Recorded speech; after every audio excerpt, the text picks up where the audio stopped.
You're listening to the Eagle 100.1 WXZQ, Piketon, Waverly, Chillicothe, Portsmouth, a Total Media Group station.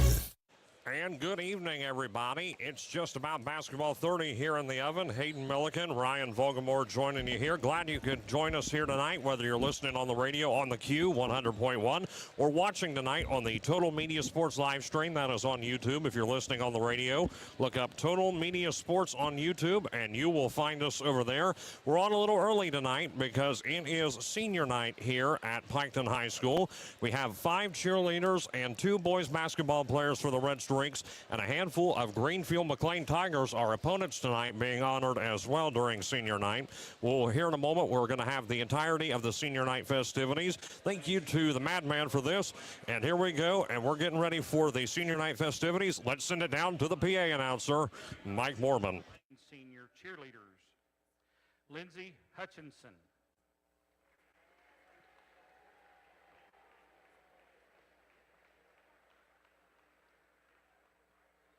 Kenzie Wise. Introducing the senior cheerleaders. And Peyton Worthen.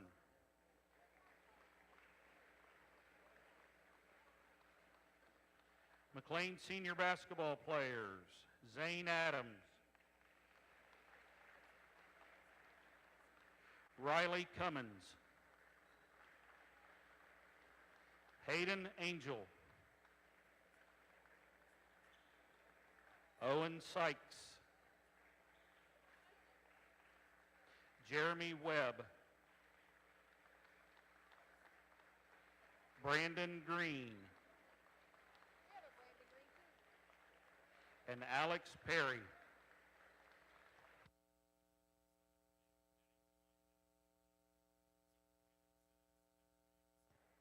Now your Red Streak seniors. First, our cheerleaders. Miley Burton. Miley Burton, escorted by her mother, Jill Burton. Miley is a 3-year varsity cheerleader and has also been involved in softball, powerlifting, track, National Honor Society, Heart for Art, Student Council, Spanish Club, Literary Club, Prom Committee, Community Service, and Drug-Free Clubs of America. Outside of school, through her early years, she cheered competitively for Cheer Flips, Cheer Galaxy, and South Central Extreme. Miley has been a part of the College Credit Plus program since her sophomore year and wishes to continue her pursuit of her career in the radiology program at Shawnee State University. She received her inspiration to go into the medical field from her mother. She would like to thank her friends, family, and coaches for supporting her throughout her high school journey. She would like to give a big thank you to her mother for always supporting her and always being by her side with all the challenges life has thrown. She has always been her #1 fan, whether it was a celebration or a shoulder to cry on. She can always depend on her to be there when she needs her the most. Miley will miss her years of her high school career, but she looks forward to her future endeavors in whatever life has in store. Senior Miley Burton.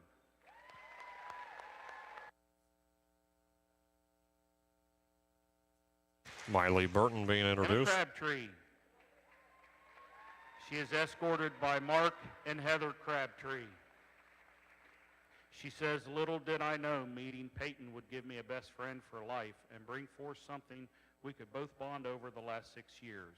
From doing splits and tumbling together to her holding me up in the air by herself, we have definitely grown into the high school cheerleaders we wanted to be. I've appreciated everyone who has supported me along my cheerleading journey and want to thank them all. I would like to start off by thanking my teammates. You all have made my senior year amazing, and I have truly loved sharing my last year with all of you, and I hope to see you all grow in your future years. Next, I want to thank my coaches, especially our newest addition to the Piketon High School cheer program, Melody Moore. You have brought this team together and made us all feel loved and included. I hope your next years with the team are as great as this year was. I would like to also thank my fellow seniors. We have all been together for 4 years now, and it has truly been amazing. Becoming so close with one another has definitely been the best part. I don't think I could have picked a better group to call my family for the last 4 years. Lastly, I want to thank my family for supporting me 100% throughout my whole cheer journey.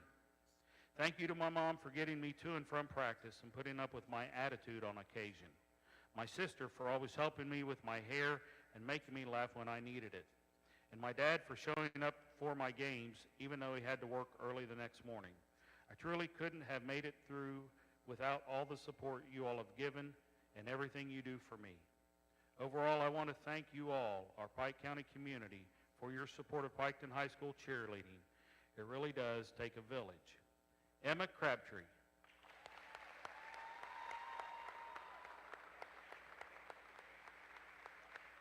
Emma Cutler. She is escorted by her mother, Jennifer Cutler, and father, Brandon Cutler. She says, ever since I was a little girl, cheerleading has been my passion. At just 7 years old, when I stepped onto the competition mat for the first time, I knew that this would be my future. Thank you to my coaches. Throughout my 11 years of cheerleading, I've had so many amazing coaches who have truly shaped me into the cheerleader I am today. Although I can't name them all, they all hold a special place in my heart, and I'm so grateful for the dedication they have put into me and my teams. To my fellow seniors, Emma, Peyton, Miley, and JC, I just want to say how lucky I am to have the best group of girls by my side as we share this special night. I'm truly grateful for every one of you and all the great memories and times we've had cheering over the last 4 years together. To my team, you guys are truly amazing people, and I see potential in every one of you. Being your captain, I am so thankful for the hard work you have put in this year, and I know this team has a bright future. To my dad, I know you would have rather watched me participate in real sports all these years, but I'm so grateful for you and all that you do for me. I'm lucky enough to have a dad that cheers so loudly for me that I don't know who doesn't, and that means the world to me. Most of all, thank you to my mom. You are truly my biggest supporter. I couldn't thank you enough for all the things you have done for me over the years, whether it's sitting in the car for 3 hours waiting for me to get out of practice or taking me to Disney to compete in the world's biggest cheer competition. You were more than willing to do anything just to make me happy. I will truly miss our long talks on the way home from practice and even getting lost on the way to all my cheer competitions. I wouldn't be where I am today if it wasn't for you and your determination. As I look back on my cheerleading journey, I am filled with gratitude for the incredible experiences, friendships, and memories that have shaped me. Cheerleading has taught me the importance of teamwork, dedication, and perseverance. I'm excited to see what the future holds and to continue cheering on this team, but this time from the stands. Thank you all for being a part of this amazing journey. I wouldn't have traded it for the world. Emma Cutler. Only a couple more cheerleaders left here. Back to Mike Mormon as he continues to introduce the cheerleaders. She is escorted by Dickie and Patty Greathouse. She says cheerleading has always been my passion ever since I was little. I started cheering in 4th grade and never looked back. I always looked up to the high school cheerleaders, hoping to be just like them and make the team when I got older. Cheering these past 4 years in high school has been an amazing experience. This school and community is the best I've ever seen, and I am more than proud to be a part of it. And I want to thank everyone who has supported me along the way. Thank you to all the coaches I've had throughout the years, with a special thank you to this year's coach, Melody Moore. You have made my senior year such a fun and special experience. I'm confident the next year will be just as amazing for you and the upcoming cheer team. Thank you, Emma, Miley, JC, and Emma. I wouldn't have wanted to go through these 4 years with any other group of girls. You all have made it truly incredible. I couldn't imagine it without you. We have bonded over the years, and I'm so sad to see it come to an end. Thank you to my team for making my senior year such a fun and enjoyable last year. Being your captain has been an honor, and I'm so proud of how all of you have grown this season. I'm excited to see you all prosper next year. Thank you to my dad for always being at most of the games. I know being your first daughter after 3 sons was probably a bit of a change, but you've supported me every step of the way, and I'm so thankful for you. And last but not least, thank you to my mom, who has been there for me since day one. I know cheer isn't really your favorite thing, but you've always been my cheerleader. You always make sure to tell me to smile and be loud. I'm blessed to have you as my mother. Once again, thank you all. Peyton Greathouse. And only one more senior cheerleader remaining. Back down to Mike Mormon here in just a moment. J.C. Green. She is escorted by Angie McDonald. She says, ever since I was a little girl, I wanted to be a cheerleader, but I was always too scared and didn't have enough confidence to do it. My 8th grade year, I finally decided to give cheerleading a try, and I fell in love with it. Cheering the past 4 years in high school has truly been a dream come true, and I've never been more proud to be a Piketon Red Streak. I would like to thank the wonderful support system I have had through these years. Thank you to all the coaches I have had throughout these years, especially this year's coach, Melody Moore. Mel, you made my senior year a time I will never forget. You made this year extremely special to me, and I'm beyond grateful. Thank you to my fellow senior girls, Peyton, Emma, Miley, and Emma. We have been the same little group since freshman year and have grown such a bond between one another. It is very sad to see it all come to an end, but without all of you, my cheer experience wouldn't be complete. Thank you to my teammates. All of you have had an incredible impact on my experience. Watching you guys grow over these few years makes me so proud of each and every one of you. And of course, thank you to my mom. When I told you I wanted to try out for cheer, you looked at me like I was crazy, but you never doubted me. You've always been so supportive and loving. Even through the hardest times, you still showed up to every game. I'm so thankful to have you as my mother. Once again, thank you to everyone who has been a part of this journey. J.C. Green.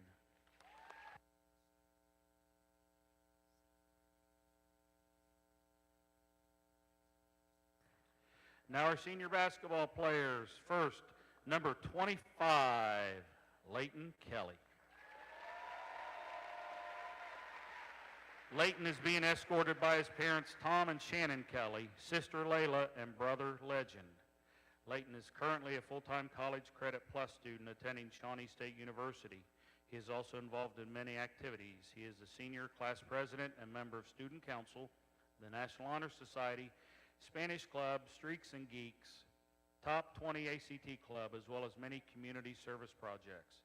He plans to continue his education at Shawnee State University, earning a business minor and majoring in pre-med, where he plans to attend medical school for podiatry. Larry, as many call him, has earned varsity letters in basketball, golf, and cross country. Basketball, he has idolized the greatest shooter of all time, Larry Bird, and takes credit for teaching his sister all she knows. Leighton has played basketball since 3rd grade and shared the court with many great teammates and coaches along the way that he cherishes. He says, I would like to thank all my previous coaches, especially my dad, for coaching me up through junior high, spending countless hours working with me and teaching me about discipline through basketball. Thank you to my high school coaches for all their time and all the valuable life lessons I've learned. To my teammates, current and past, I have shared so many great memories, knowing that every day, every game, I played for you all. Mason Thacker, been a long time since we lost 49-1 in our first game we ever played, but here we are, still standing, band of brothers. Thank you to our trainer, Amanda, for helping me through all the broken bones and injuries. To the Piketon fans and former players, I understand the value of wearing the Piketon uniform. I hope I've represented it well. I've learned from watching so many greats since I was a kid. I want to say thank you to God for giving me the ability and many blessings. And to my parents and family, I am forever grateful to you. Thank you. I love you. P.S. I made goggles cool again. Signing out, the Minister of Defense, L.K. Leighton Kelly.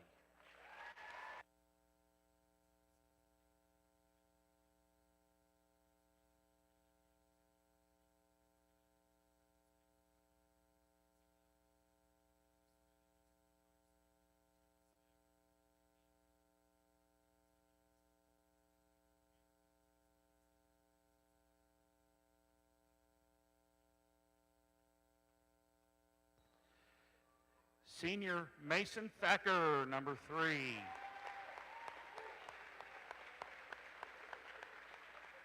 Mason is being escorted by Bud and Mary Thacker.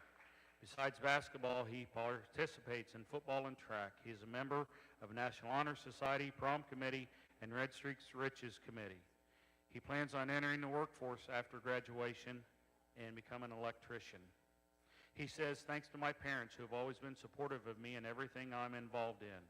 I would like to thank my coaches and my teammates for the past 4 years of basketball. The memories that I have made, I will never forget. I am proud to be a Piketon Red Streak. Senior Mason Thacker.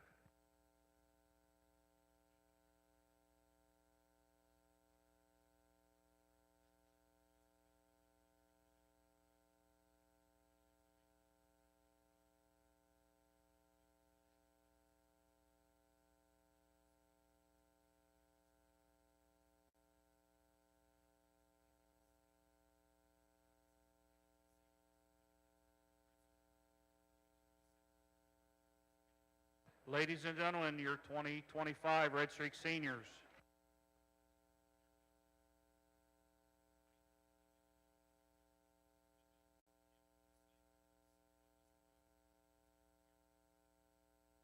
And there we have it, the Piketon Red Streak seniors for senior night. It'll be about 30 minutes to take pictures, and then we'll get ready and we'll start.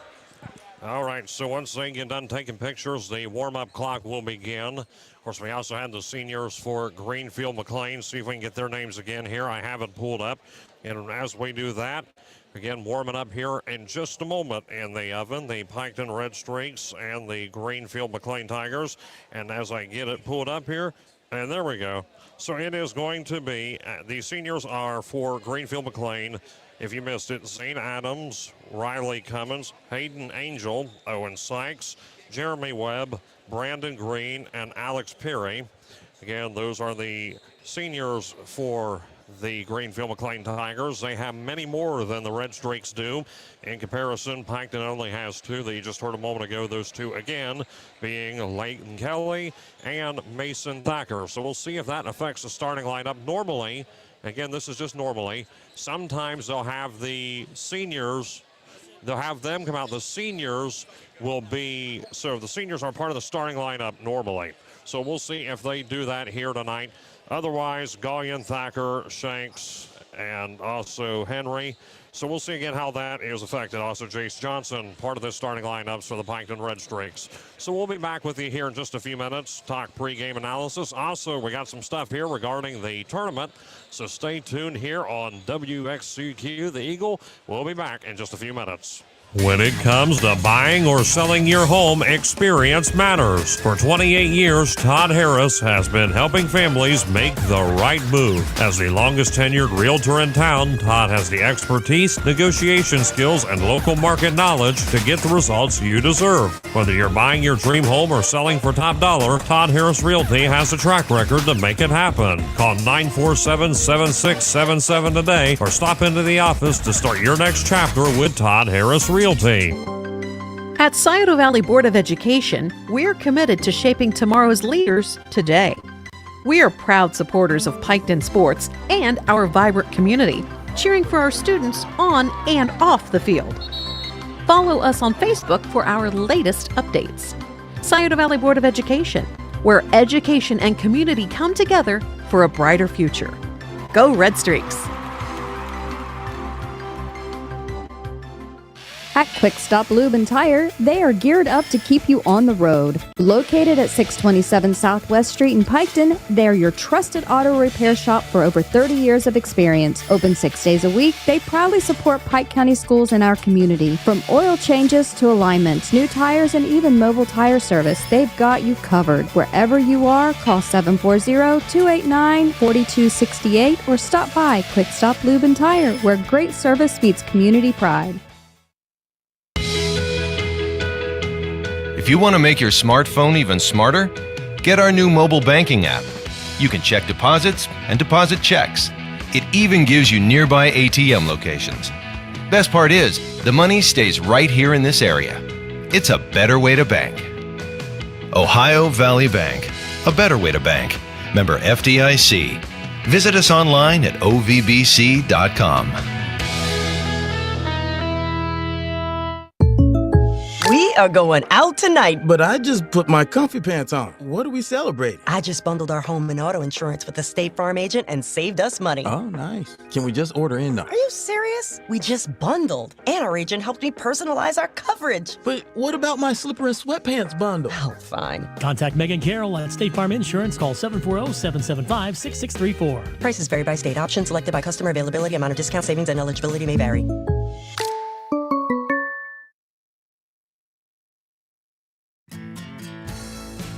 Clinkers Lumber and Builder Supplies in Waverly, Ohio, your go-to destination for all things building and beyond. With over 75 years of dedicated service to the community, Clinkers is an ace hardware dealer that offers more than just lumber. With a massive 10,000 square foot store packed with everything from paint to plumbing, electrical to lawn and garden, and a whole lot more. Open Monday through Saturday, Clinkers Lumber and Builder Supply is here to support your projects, big or small. Looking for a rewarding career with a global leader? Kirchhoff Automotive, a family-owned company, offers you the chance to grow and succeed. At Kirchhoff, your development is our priority because a better you means a better us. Together we will work for one aim. We move future. Kirchhoff Automotive in Waverly is hiring now with starting wages from $18.83 to $20.33 an hour. Visit our career website today for more information. Kirchhoff Automotive, where your future drives ours. Are you looking for a fresh look at a great price? Head over to Great Clips in Waverly. Whether you're ready for a special occasion or just need a trim, our expert stylists are ready to give you the perfect haircut. Fast, affordable, and always with a smile. No appointment? No problem. At Great Clips, walk-ins are always welcome. Plus, download our app to check in online and skip the wait. Great Clips wishes all county teams the best of luck this season. And remember, it's gonna be great. The Glockner family of dealerships offers the top brands: Chevrolet, GMC, Honda, Toyota, Ford, Dodge, Chrysler, Jeep, and Ram. Glockner has an amazing selection of new and pre-owned vehicles. Ask about the Glockner Guarantee. 12-month, 12,000-mile new vehicle premier coverage and 5-year, 100,000-mile powertrain coverage included on qualifying used makes and models. Credit issues? No problem. Glockner Auto Credit will finance your future, not your past. Shop online at Glockner.com. At Glockner, we make it easy. You are listening to Piketon Red Streak Basketball on your home of the Red Streaks.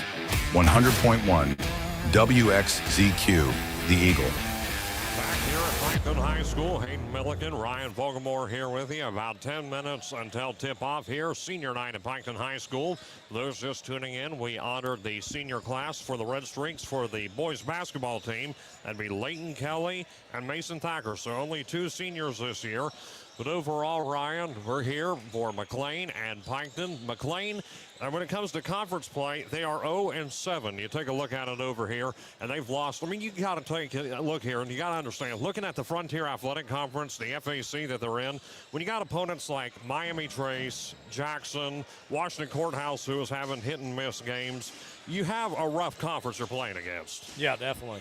Yeah, I mean, those opponents bring it every night, and Jackson's having a great year. What was McClain's record? McClain is 0-7 in conference, 7-9 overall. So, yeah, 0-7 in conference, but like you said, there's a lot of tough opponents in there, and I'm sure they're going to be ready to take on the Red Streaks. And the Red Streaks going to have their best game tonight, to honor those 2 seniors, Thacker and Leighton Kelly, right. So hopefully come out with a victory tonight and can move on to away game next? It'll be on Friday at Uniota. At Uniota. At Uniota, and then from there next week we'll be at Portsmouth West, and that's where the season will close. And of course, you take a look at the schedule. Sunday is the day, and this is the one to keep in mind. Sunday is the date because that is when the RPI drawings are locked in. Of course, no longer is it done by humans. We have the RPI computer system, which determines seeding. Now, with the girls, we had it just a couple days ago on Sunday. And for those wondering, the Piketon Lady Red Streaks, they drew Westfall. So they're going to be playing an SVC opponent. It's going to be a conference game for the tournament, and that's going to be here at Piketon High School. Piketon with I believe, the number 12 seed compared to Westfall's number 13. Now, I'm not going to deal too much into the land of hypotheticals, but I am still going to mention this for both sides real quick. Piketon, of course, in Division 5. McClain in Division 4. If Piketon were playing, if it was drawn today and Piketon had to decide who they were playing today, they would play in a play-in game here at the Oven against West Union. However, of course, we've got Uniota going before the drawing. West Union has 3 games, tonight against Fayetteville Perry, Friday against Manchester, and Saturday against Sinotville East. And given the way West Union's been playing, it does look like that maybe they will remain within the realm of play-ins, especially with those first 2 games.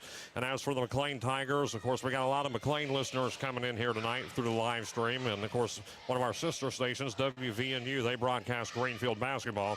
So they are going to be playing, again, this is hypothetical and if drawn today, and if I have it correct, they would play a mid-state league opponent, that being the Circleville Tigers. Of course, McClain has a couple games coming up. They are playing Friday night. That's going to be a conference game at Chillicothe. And then from there on Saturday against another tough opponent for them, the Paint Valley Bearcats. Now, of course, Paint Valley is in the middle of the SVC, but when you look at the comparison there, it's still going to be a rough task for the McClain Tigers. Yeah. And Circleville, of course, they play tomorrow against Hillsboro Saturday in a rematch against Fairfield Union. They had a game which pretty much determined second place in the Buckeye division of the Mid-State League. So that's kind of how we got things going right here.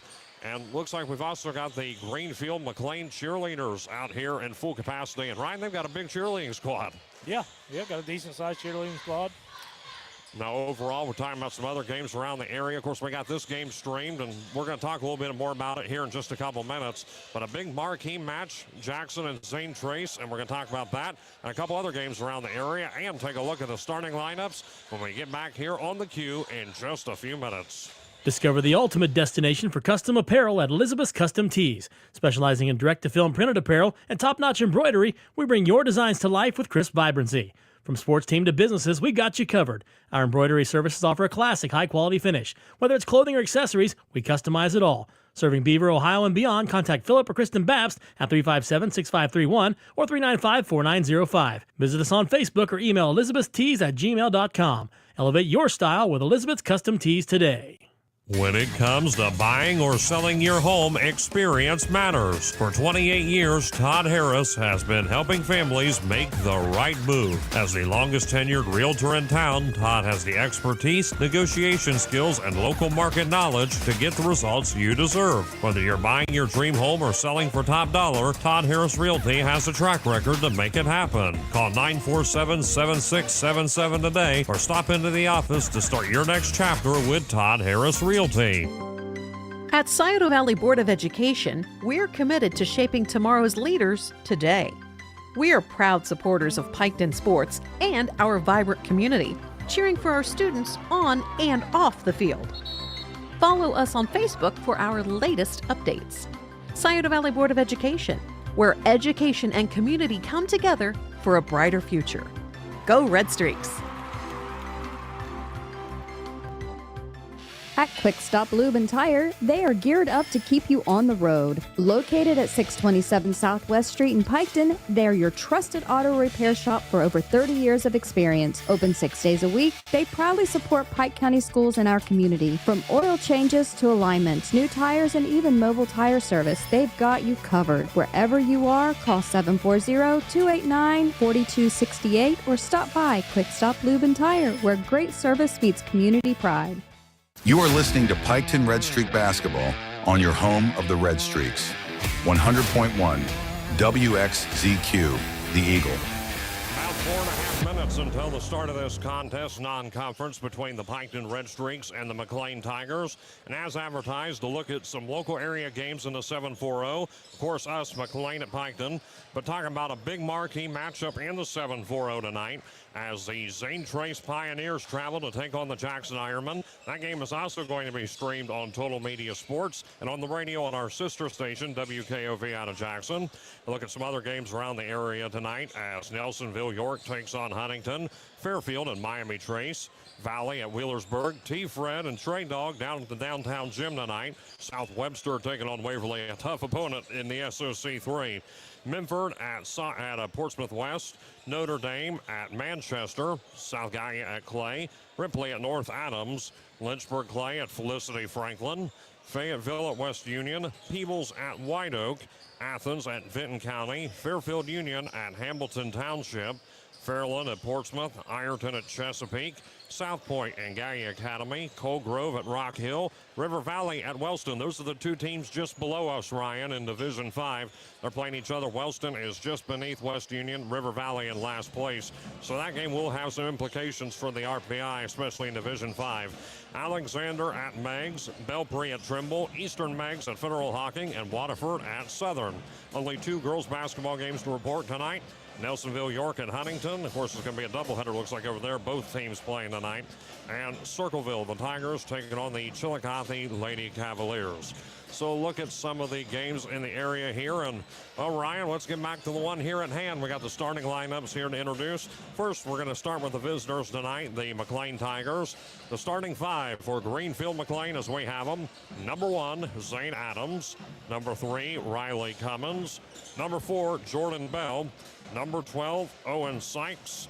And I got the other one here. Let me pull it up. I had it just a moment ago. Number 22. Number 22, that would be Lovett. Hudson Lovett is the other starter for the McClain Tigers. So Adams, Cummins, Bell, Sykes, and Lovett, the starting 5 for Greenfield McClain. And for the Piketon Red Streaks, a little bit different with it being senior night tonight. Number 3, Mason Thacker. Number 5, Jace Johnson. Number 11, Trevin Shanks. Number 15, Leighton Kelly, the senior. He's starting with it being senior night, as I predicted that he may. And number 50, Bo Henry. Luke Gallion will be here in this game, but he is going to start on the bench for Leighton Kelly, who is going to start as a starter tonight. And that's one of those things, Ryan, you do take a look at Leighton Kelly, and when he goes out there, he's been putting up some good points and a good defensive showing by him. Yeah, he's had several good games this year. Creeps up to double digits in several of those.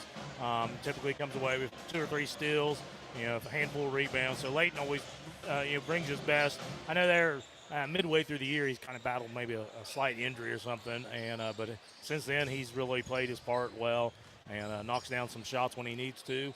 And typically plays some good, solid defense. Right, so again, as we mentioned a moment ago, the tournament will be locked in on Sunday. So tonight and Friday night are both going to be detrimental when it comes to the RPI rankings, Ryan. And it wouldn't hurt for Piketon to move up a peg or two while they still have the chance to. Yeah, real quick, I agree with that. But shout out to the T-shirts. The coaching staff are wearing the PHS Jam basketball T-shirts. So for those of you that know where that comes from, so that's a cool little thing that they did for the seniors. You got Kelly on it and Thacker on it for those seniors on PHS Jam basketball. I've never heard about that. Where did that one come from? That comes from Nintendo back in the day, I believe. Like the NBA or Atari, Jam. one of the two. I can't remember. I don't think it was that far back, but it's the video game Yes, reference. video game. So I like the shirts. That's one way to represent the 2 seniors, an easy way to do it, and a cool idea. So the Piketon cheerleaders, the McClain cheerleaders out doing a routine. Following that, we will have the national anthem. So stay tuned here on 100.1 WXZQ. We'll be back following the national anthem for the start of this contest between the McClain Tigers and the Piketon Red Streaks.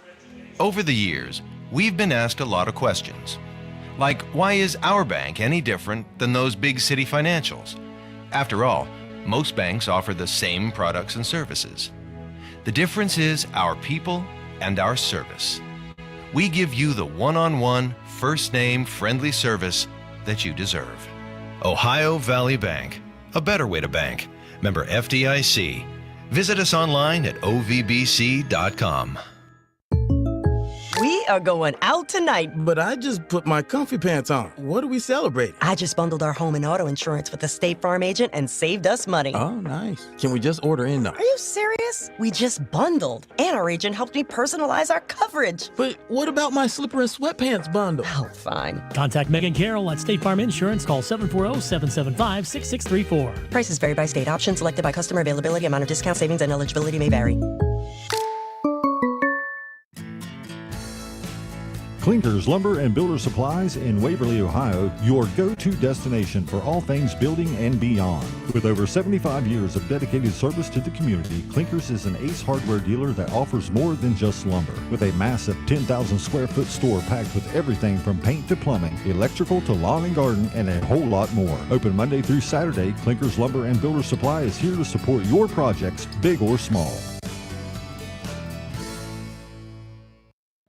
Looking for a rewarding career with a global leader? Kirchhoff Automotive, a family-owned company, offers you the chance to grow and succeed. At Kirchhoff, your development is our priority because a better you means a better us. Together we will work for one aim. We move future. Kirchhoff Automotive in Waverly is hiring now with starting wages from $18.83 to $20.33 an hour. Visit our career website today for more information. Kirchhoff Automotive, where your future drives ours. Are you looking for a fresh look at a great price? Head over to Great Clips in Waverly. Whether you're ready for a special occasion or just need a trim, our expert stylists are ready to give you the perfect haircut. Fast, affordable, and always with a smile. No appointment? No problem. At Great Clips, walk-ins are always welcome. Plus, download our app to check in online and skip the wait. Great Clips wishes all county teams the best of luck this season. And remember, it's gonna be great. The Glockner family of dealerships offers the top brands: Chevrolet, GMC, Honda, Toyota, Ford, Dodge, Chrysler, Jeep, and Ram. Glockner has an amazing selection of new and pre-owned vehicles. Ask about the Glockner Guarantee. 12-month, 12,000-mile new vehicle premier coverage and 5-year, 100,000-mile powertrain coverage included on qualifying used makes and models. Credit issues? No problem. Glockner Auto Credit will finance your future, not your past. Shop online at Glockner.com. At Glockner, we make it easy. Back here at the oven, and the lights have gone out, getting ready to introduce the Piketon Red Streaks. And again, as we had it for McClain, Adams, Cummins, Sykes, Bell, and Lovett, the starters for the McClain Tigers, coached by head coach Jared Haynes. And we got the Piketon Red Streaks come out again. We got Johnson, Shanks, Bo Henry, and we've also got Mason Thacker. And starting tonight for senior night, number 25, the Minister of Defense, Leighton Kelly. And this place is loud. The oven living up to its name tonight, Ryan. I mean, we haven't had a crowd this big in a while. Yep. Senior night's brought a huge turnout. Yeah, you got 5 cheerleader seniors, 2 of the boys. Got a good crowd out. And it's a cold night out, so nothing else better. Definitely nothing else better to do in the village besides come support the Red Streaks. Yes, sir. As we get ready to start this one, the Piketon Red Streaks looking to go with 2 back-to-back wins after beating Adena in a close game in double overtime. In on the center for the Tigers is going to be Sykes. Bo Henry in the center for the Red Streaks as normal. Sykes stacking up well to Bo Henry in terms of height up there for the tip. Maybe only about an inch or so Bo has on him. And getting ready for the start of this one, the tip is going to be controlled by the Red Streaks. 8 minutes on the clock. The first quarter has begun here in the oven on senior night. Right side, Leighton Kelly has it, and he's going to open this one up with control. Left side to Thacker, and now it's going to go back to Jace Johnson. Johnson keeping the slow tempo here as the McClain Tigers opening up in a man. Right side, going to go to Shanks. Shanks looking for an opening, can't find a good shot. Goes back to Johnson on the opposite end. Johnson being covered well by Bell. Right side, it's going to be to Shanks in double coverage. In and out, no good. And it's going to be battled for and pulled down by the Tigers where Zane Adams has it. But stolen right away by Shanks, who gets it right side to Kelly. A big steal right there early for the Red Streaks to get the ball back after McClain's first possession. We'll see how the Red Streaks can react. Left side, Shanks has it. Moving up top, going to go right side into Jace Johnson, driving the lane, but contested by Adams. Sends it back to Shanks, 3 balls up, and off the back, no good. And the rebound coming down defensively to Lovett.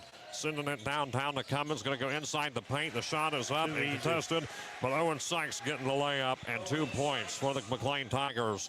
And Greenfield draws first blood with 6:50 left to go in the first quarter. Going to go up top, nice pass into Bo Henry, leading scorer in the SVC from the field, misses it, gets the shot up, and gets the redemption rebound. Bo Henry 4-2, and we're knotted up here, 2-2. Bo's got to fight through that first contact there. Thankfully, he's able to get his offensive rebound and get the second make. Cummins misses the shot, and it's going to be rebounded by Johnson, who drives the 4 for the Red Streaks, holding on to it, going to drive the lane, gets the shot up. Nice move, but can't get it in. As Shanks with the inbound, but the ball is going to be turned over and into the hands of Adams, who gets it left side to Bell. Going to be back to the McClain Tigers, an opportunity for Greenfield to take back the early lead. Going to get it in the paint there. Another easy opening by Lovett, and he gets it. Finding the open lane twice underneath the rim, and 4 points there for the McClain Tigers. Yeah, no contest there near the rim there. Red Streak's got to communicate better on defense on that one. Trevin Shanks has it left side, and he's looking. He's going to move up top, right side to Jace Johnson for 3, and got it. 3 ball. Big 3 by Jace Johnson there. Red Streaks need the offense out of him this evening. And that's the first lead of the night for Piketon, up by 1, 5-4, 5:35 left to go in the first quarter. As Riley Cummins has it for McClain, sending it left side over to Zane Adams, top of the key. Going to go right side. It looks like the Streaks also going into a man, driving the lane, but can't get the opening left side, maybe trying to fake out the Red Streaks. Going to go left side to Bell. Bell has it. He's going to drive into the wing. He sends it right side, triple coverage, gets the shot up off the front of the rim, no good, where Henry gets the rebound. Yeah, the first thing I've noticed here, Greenfield's not looking to shoot the 3 yet. Most of the teams we play against shoots the 3 a lot, don't they? And they do it early as well. And you have to see it here. Bo Henry for 3, gets the shot up off the back, no good. And it's going to be pulled down by Cummins with a long rebound. Right side Adams, there's a charge and doesn't get. They should have called that one. Left side to Thacker, and Hacker has it. Regardless, it is Piketon Red Streaks basketball after that. Thankfully, he missed the shot. Moves up, going to pass right side to Trevin Shanks. Shanks with a bounce pass over to Leighton Kelly. Rolls it in to Bo, double coverage. Yeah. And almost turned away by the McClain Tigers right there. Yeah, they're doubling as soon as Bo catches it. Backside helps coming over and covering to double on him. Smart defensive move if you're the McClain Tigers. Credit where it's due. Henry has it on the left side, and he is being covered by Shanks. And they're going to maybe call 5 seconds, and there it is. Turnover, and it's going to go to the Tigers. Yeah, Coach Miller was trying to get a timeout, but they was generous with the 5-second call there. Took a little too long, and we have some substitutions as Gallion comes in place of, let's see here, also Shanks and Thacker checking in. We got Ross, and we've also got Jace Ritchie out there. Looks like Kelly is out as well. So the lineup changes here. Again, Piketon been going with frequent substitutions. Cummins has it right side, passes left to Bell as the Tigers control the ball. Right side looking to Cummins in three-point land, but gets it inside the paint there. He gets the shot up, no, going to pass it back, gets it up, and it is covered by Bo Henry. Good defense inside the paint, and the ball does go out of bounds where they're going to say it is Piketon Red Streak basketball. I'm honestly surprised they didn't call 3 seconds on number 22. He was in there for 5 to 8 seconds without the ball and with the ball. So, but turnover there by Greenfield. Red Streak's got to convert on this right here. Richie has it left side to Gallion. Again, he just checked in. And then to another fresh player here, Noah Ross in the paint. And it is contested, nearly loses it. Gets the shot up, and a lucky roll for the Red Streaks. And it goes in. Noah Ross inside the paint for 2. And adding on to the Piketon lead. 7-4. Piketon now up by 3. Left side in the open lane. 2 Sykes, 4-2. And he's got 4 points inside the paint alone. 7-6. All layups, all 2-point field goal shots by the McClain Tigers so far in this first quarter. Exploiting one of the weaknesses of the Red Streaks there inside the paint in close range and finding those open lanes. As Richie has it up top, left side to Ross. Ross going to give it over to Thacker. Thacker's jumper is up. Excuse me, that is Gallion. 3. He goes in. 3 points for Luke Gallion. He's a deep threat, and he goes for 3 right there to give Piketon now a 2-possession lead. 10-6. Right side to Lovett.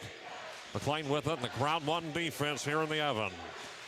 Adams with it in the corner. He's going to send it left side. Shot fake. Drives up his Cummins, and he is contested in the paint.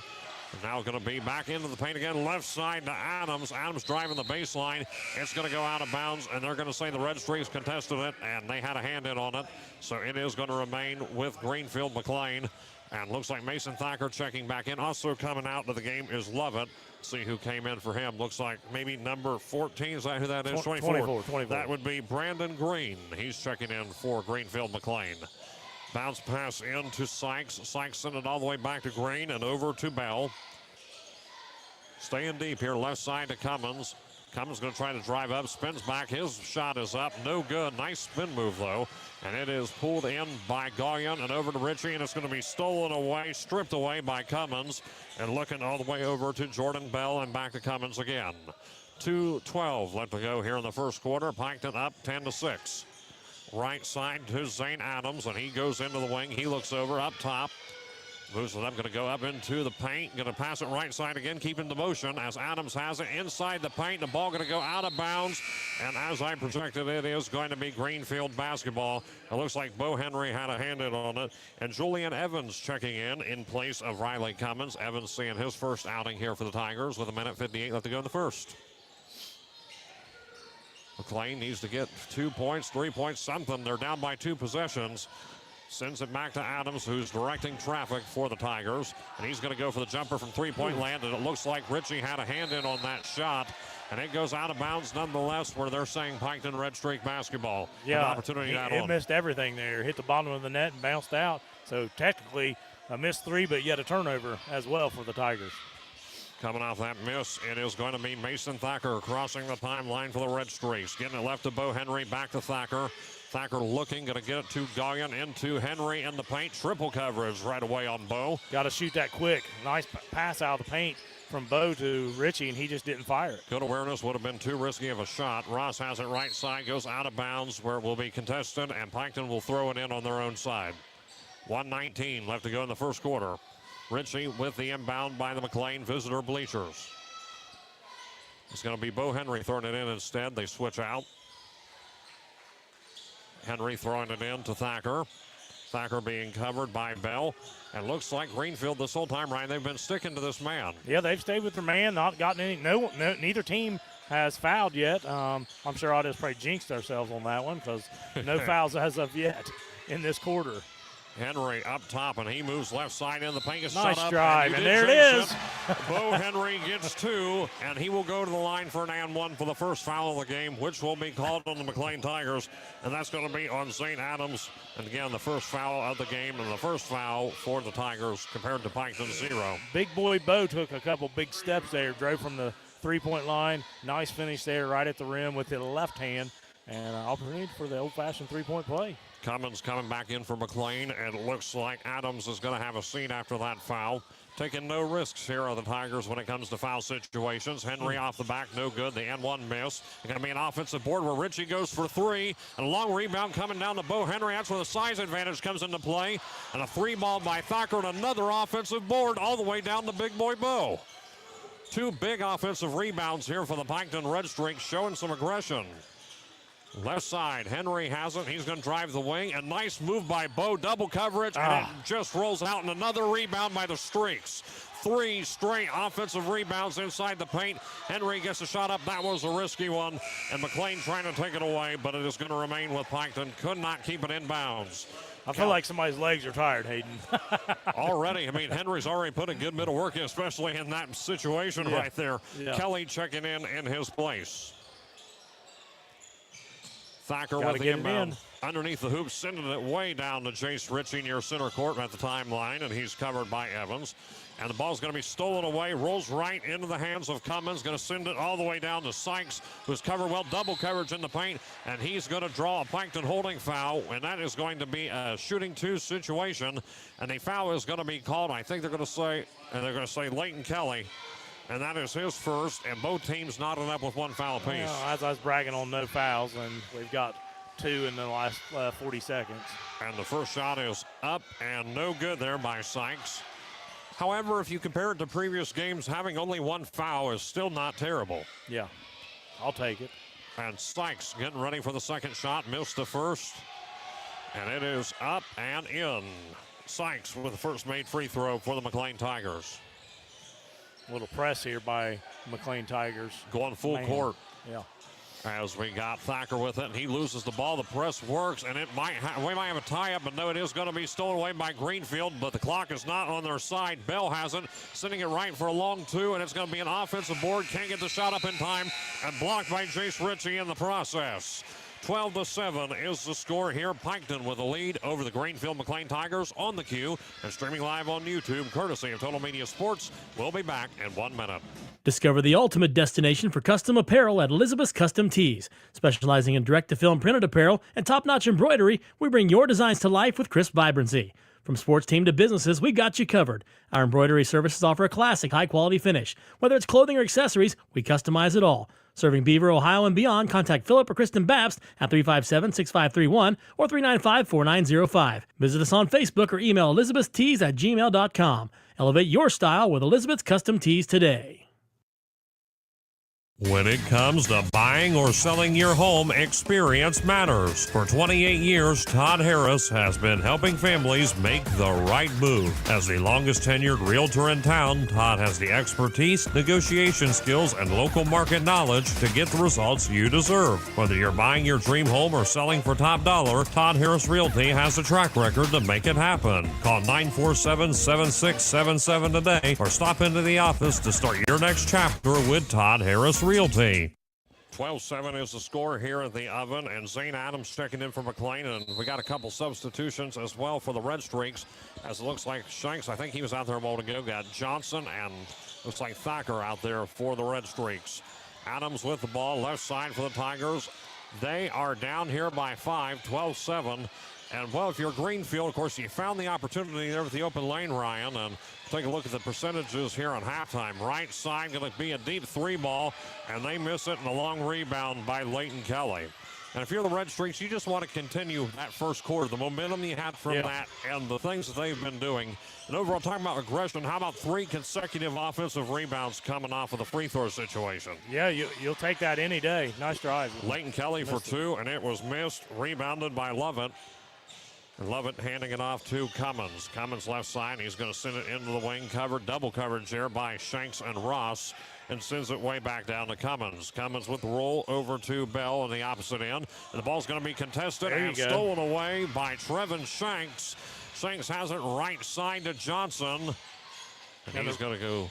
The Red Streaks, they were in a zone to open up that second quarter, so see how that affects turnover right off the rip by Greenfield. So in comparison, both teams were in a man a moment ago. Going to go back to deep for Leighton Kelly. And he got the kiss.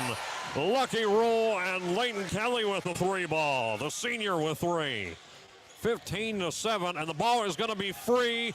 And nice aggression there by Jace Johnson, but it is going to go back to McClain. And they're going to say timeout Greenfield. Looks like 30. Coach Haynes taking a timeout. It's going to be a 30-second timeout. We're going to take it with them here on the Q. We'll be back in 30 seconds. At Scioto Valley Board of Education, we're committed to shaping tomorrow's leaders today. We are proud supporters of Piketon sports and our vibrant community, cheering for our students on and off the field. Follow us on Facebook for our latest updates. Scioto Valley Board of Education, where education and community come together for a brighter future. Go Red Streaks! And thank you again to the Scioto Valley Board of Education joining the sponsorship bandwagon. As we get back to this one, 15-7 is the score. Piketon on top of the Greenfield McClain Tigers. And Bell taking the inbound as McClain has possession coming off the timeout. 6.5 minutes left to go in the first half. Right side, long jumper in the corner is up and in. 3 ball there for the Tigers. That was Adams with 3. And his first 3 points of the night brings it within a closer situation here, Ryan. Still a 2-possession lead for the Streaks, 15-10. Yeah, they're 1 for 4 from the 3. That's their first make of the evening. Henry trying to find an open lane, but gets it back left side to Mason Thacker. Off the back, no good. And Bo Henry with an offensive rebound, and he does trigger a McClain foul there in transition. And it looks like it's maybe on the floor. I was going to say, Bo has had to use his handles a lot more than he normally does in these type of games, and he's been handling the ball well, which I know he can, and hopefully he can keep that up the rest of the game and not wear down too much. Hudson Lovett being called with a foul for McClain, and the ball rolls out of bounds. Shanks couldn't hold on to it, and McClain is going to take possession there off of an immediate turnover by the Red Streaks. And getting it right into Bell. Bell covered by Johnson. Looks like we're going deep here again. Bell with the left side, sending it into the open lane, but Henry there to cover it this time. Out of bounds. And they say he stepped out of bounds, and he got the 3 ball after the out of bounds call. That was a long 3, too, that was nullified by the Tigers. A rough break for McClain, as looks like we've got Gallion in for Piketon. Also, right now, lineup, I believe he was a sub. Yeah, and Greenfield's man press now. Sending it deep, too. Deep man press as we've got. Ooh, the ball's going to be nearly stolen away. Call timeout. And they're going to have to call timeout. Nearly a 10-second call. And to avoid disaster, Piketon takes the timeout. 15-10 is the score at 5:38 here. We're going to take a 30-second timeout. We're going to keep it right here for this one as Coach Kyle Miller and the Red Streaks regroup. And that's one thing with Piketon. It seems like it's always been a chore to handle the press. And when they go deep with this man press, it seemed like Piketon just didn't really know how to respond. Well, they didn't know how to respond, and you had too many up offensively. When they press like that, go down. Get everybody clear out and clear out and see what happens. And if anything, you want someone at half court. We had two people within 10, 15 feet of each other, and that just clogged it up and we couldn't move the ball. So Coach Miller had to call timeout and draw up something here. And it's going to go back to the Red Streaks, of course, as Gallion takes the inbound. And it looks like they're already getting ready to go back for a deep man press. And that's better. They cleared out. Has it in double coverage inside. There's the guy in the middle. Ooh, going to go over there it to is, over Shanks. the bow. Never mind. Ooh, and it is going to be stolen away by the Tigers, drawn up to perfection if you're Greenfield. Bell right side, sending it back again. A long three ball is in and out, no good. Goes out of bounds, and it's going to go to the Red Streaks. A missed three ball there would have brought Greenfield within a one-possession lead for the Red Streaks. Well, unfortunately, not to be for them. Coach Miller drawed up the right play to beat the press. Unfortunately, we turned it over down here, and when we did get it across. Ritchie all the way back near their own baseline as Shanks has it left side. He crosses the timeline trying to break free. Trevin Shanks trying to drive into Bo Henry, but it is recovered by Gallion and gets it to Ritchie. A jumper from the wing is up and in. Mid-range two for Jace Ritchie. Inside the left wing, adding on to the Piketon lead, 17-10. As Sykes has it for the Tigers and gets it over to Bell. Bell covered by Johnson. Streaks look like they might be going in a man again. Going to go over to Adams. Adams going up top to Sykes. Going to go up the foul line. The jumper is up, and they would need that shot. It is no good, but going to be rebounded offensively by the Tigers. They move up into the foul line again. The jumper is up, and the redemption shot by Jordan Bell is good. 17-12. McClain getting back on the board with 4:16 left to go here in the first half. Oh, there he is. And going to the wide open lane to Bo Henry, but it was swatted away there by Sykes. Maybe he took a second too late. Well, you fake that high and you dump it low on the bounce pass to him, and he finishes with two. Jason's just got to use his fake the pass there high. And Thacker checking in for Piketon. And it looks like Ritchie is going to come out instead, so it's going to be Thacker with the throw in underneath the rim and at the baseline. Thacker looking here for an opening, and it's going to be over to Trevin Shanks in three-point land. Shanks with it, a bounce pass to Thacker up top. Great hustle there by Mason Thacker. Going left side to Bo. Bo has it, top of the key. Key that he's being covered by, looks like it's going to be into the hands of Thacker. Thacker has it left side to Shanks underneath and got it. Good move there for Piketon and a great assist. Gives Trevin Shanks two, 19-12. Yeah, Thacker drove it in there. Got a defender to slide over just enough and give an opening for Shanks to finish at the rim. Cummins and a miscommunication there, nearly stolen away, but the McClain Tigers able to gather their composure again as deep range is Cummins.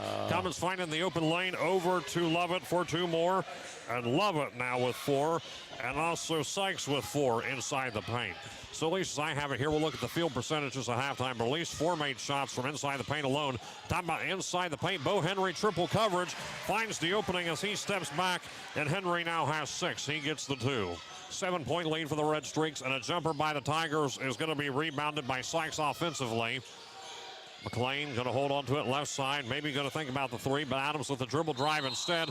Gets it up, and are they saying it's and he hit his head hard. Both of them did, I think. And who are they calling the foul? It's a blocking foul on Johnson, yeah. So it's going to be, the shot is going to be good if that is the case. And there's a bit of an argument down here, it looks like. They're arguing if the ball went in. The ball did go in. The officials converging down here, and we're going to get a ruling in just a moment. We'll see if they say, regardless, it is going to be in. So it looks like Adams going to go up for an and one, and Johnson is being called with the foul, as you mentioned a moment ago. Well, no, they did. They did have 22 up there. They counted it. Yeah, they counted on Johnson. As Ross checking in place of Shanks. Again, Zane Adams in the line for and one. Trying this press here, but McClain still trailing the Red Streaks 21-16. The and one shot is up, and he got it. Much needed if you're Greenfield right there, and that brings Adams to 6 points on the night. Thacker with the inbound. Long press here by the Tigers as Thacker sends it over across the timeline. Spinning back, he's going to hold on to it. Moves right. Thacker looking at nearly stolen away there by Cummins. Ball rolls out of bounds. He could not maintain possession. So it is going to go to the Red Streaks, where it appears that Jace Johnson is going to throw it in. Again, I say it appears because they've been changing inbounders back and forth, but it is going to be Johnson this time. And the bounce pass into Bo Henry is going to be intercepted by Sykes. And there is going to be a double dribble called on Sykes and an immediate turnover, and the Red Streaks have it. Yeah, I didn't see that one, but I don't know what happened there. He called a double dribble, and I don't think any of the other officials know what happened. And, of course, you hear the Red Streak fans, regardless, they say you can't do that. Yeah. Student section out here tonight. Shout out to them. Thacker inbounding to Gallion and over to Thacker. He's going to throw it left side to Henry. Henry being covered well. Going to pass it right side to Thacker and going into Noah Ross. He is covered in that corner there by Lovett. And driving up into the paint. His shot is up, and Henry tips it, and it goes in. A lucky roll again for the Red Streaks as Henry able to get two more to his name, close to double digits. Yeah, you'll take any of those lucky rolls you can get. And the shot was up and no good by Bell. And Bell getting a long rebound thrown over to him. He's going to be at the foul line. Bell maybe thinking about another three ball. Comes to a closer two ball in the wing. It's going to be rolled around, no good. And it's going to be another offensive board and another missed opportunity. Two big missed shots for the Tigers. And the Red Streaks going to take it back as Thacker has it left side to Johnson. Johnson up top. He's going to drive the paint. He's going to hold on to it, thinking about passing, and no, as Johnson gets two. 25-17. Piketon adding on to the lead here, and Greenfield has just not been able to respond to anything Piketon's doing here in this first half. This first half has been all Red Streaks. All Red Streaks, keeping the pedal on the gas here. Going to go right side over to Cummins. Cummins for the deep ball, and no good. And maybe they've been taking a few too many three balls here. I think we know why they don't shoot them a whole lot. They have shot 7 so far, made 1. As Henry has it left side. Going to go up top, hand off to Thacker. Thacker going to look left side to Luke Gallion. Gallion has it. He's going to go up into the wing. He's going to get the shot up. It's going to be blocked away by the Tigers and reeled in by Cummins, who sends it downtown to Lovett. And Lovett spins back, gets the shot up. And are they going to call that before the shot? There's going to be an offensive foul. Kind of thought it was. He spun out of control. I don't know if it was the elbow per se, but he did spin out of control. It's an inadvertent offensive foul, and that is going to be Lovett's second. And we got some substitutions. Looks like Leighton Kelly out there. And who else came? Was it Richie coming back in? Richie back in, yeah. Along with Shanks. And Shanks in again. Shanks didn't spend much time out there on the bench and comes back in.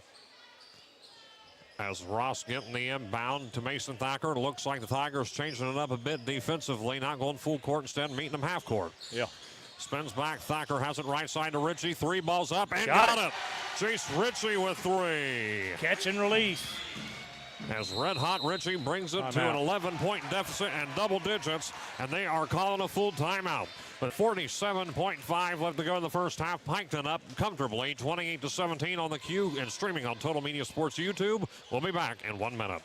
At Quick Stop Lube and Tire, they are geared up to keep you on the road. Located at 627 Southwest Street in Piketon, they're your trusted auto repair shop for over 30 years of experience. Open 6 days a week, they proudly support Pike County schools in our community. From oil changes to alignments, new tires, and even mobile tire service, they've got you covered. Wherever you are, call 740-289-4268 or stop by Quick Stop Lube and Tire, where great service meets community pride. Need to expand or remodel your building? Increase your inventory or have access to working capital? Let our experienced business loan team help you grow your business. We specialize in business loans. Ohio Valley Bank, a better way to bank. Member FDIC. Visit us online at ovbc.com. 47.5 left to go in the second quarter. Piketon up by 11, now within double digits, 28-17. And the Greenfield McClain Tigers have it, and it's going to be their basketball. And, Brian, they need to find something here. The shots have been not going in for them, and immediately with the full court press and a push called, and that one might be on Noah Ross. Yeah, he body checked him, hand checked him, and Red Streaks in a press here. Biggest lead, 9-point lead, or 11-point lead here for the Red Streaks. Largest lead of probably the season at some point in time. So we'll take it. Shades of what we saw a moment ago with McClain going with this similar press, and Piketon responding with a press. They're trapping them there in the corner, and it falls apart right side to Evans. Evans hasn't winged. His jumper is up, no good, and reeled in by Ritchie with 30 seconds left to go in the first half. Piketon has it, and they are being pressed, and there's going to be a foul called there at center court by Evans. Yeah. And that is going to be the third foul for McClain. 27.3. It's going to be contested on the floor, and Noah Ross going to throw it in. Ross, of course, for those watching on live stream, wearing that facial appliance a few games back, face planted, and unfortunately broke his nose. Thacker has it at center, left side to Trevin Shanks. Shanks has it up top, and he moves back, covered again by Evans, who just drew a foul a moment ago. Ross has it, and he's going to get it over to Jace Ritchie. Ritchie looking into the wing. He's going up, and the shot is, he doesn't go for the shot, and it's going to be deflected away with 8.7 left to go. And Piketon's going to have it after the Greenfield deflection. And Bo Henry checking back in here with only a few seconds left to come in. And we'll see what Piketon does here with only a few seconds left. 8.7. Going to get the inbound into Shanks. Shanks looking left side, and he might go for the shot on his own. He does, and it rolls in. Another lucky roll. And that's going to be the end of the first half. 30-17 is the score here. Piketon with a huge lead over the Greenfield McClain Tigers. Stay tuned, folks. We're going to have a special halftime guest here in just a couple minutes on the queue. And also, Ryan and I will have halftime stats and analysis. So don't go anywhere here on 100.1 WXCQ and streaming on Total Media Sports. We'll be back in just a couple minutes. We are going out tonight. But I just put my comfy pants on. What are we celebrating? I just bundled our home and auto insurance with the State Farm agent and saved us money. Oh, nice. Can we just order in now? Are you serious? We just bundled. And our agent helped me personalize our coverage. But what about my slipper and sweatpants bundle? Oh, fine. Contact Megan Carroll at State Farm Insurance. Call 740-775-6634. Prices vary by state. Options selected by customer. Availability, amount of discount, savings, and eligibility may vary.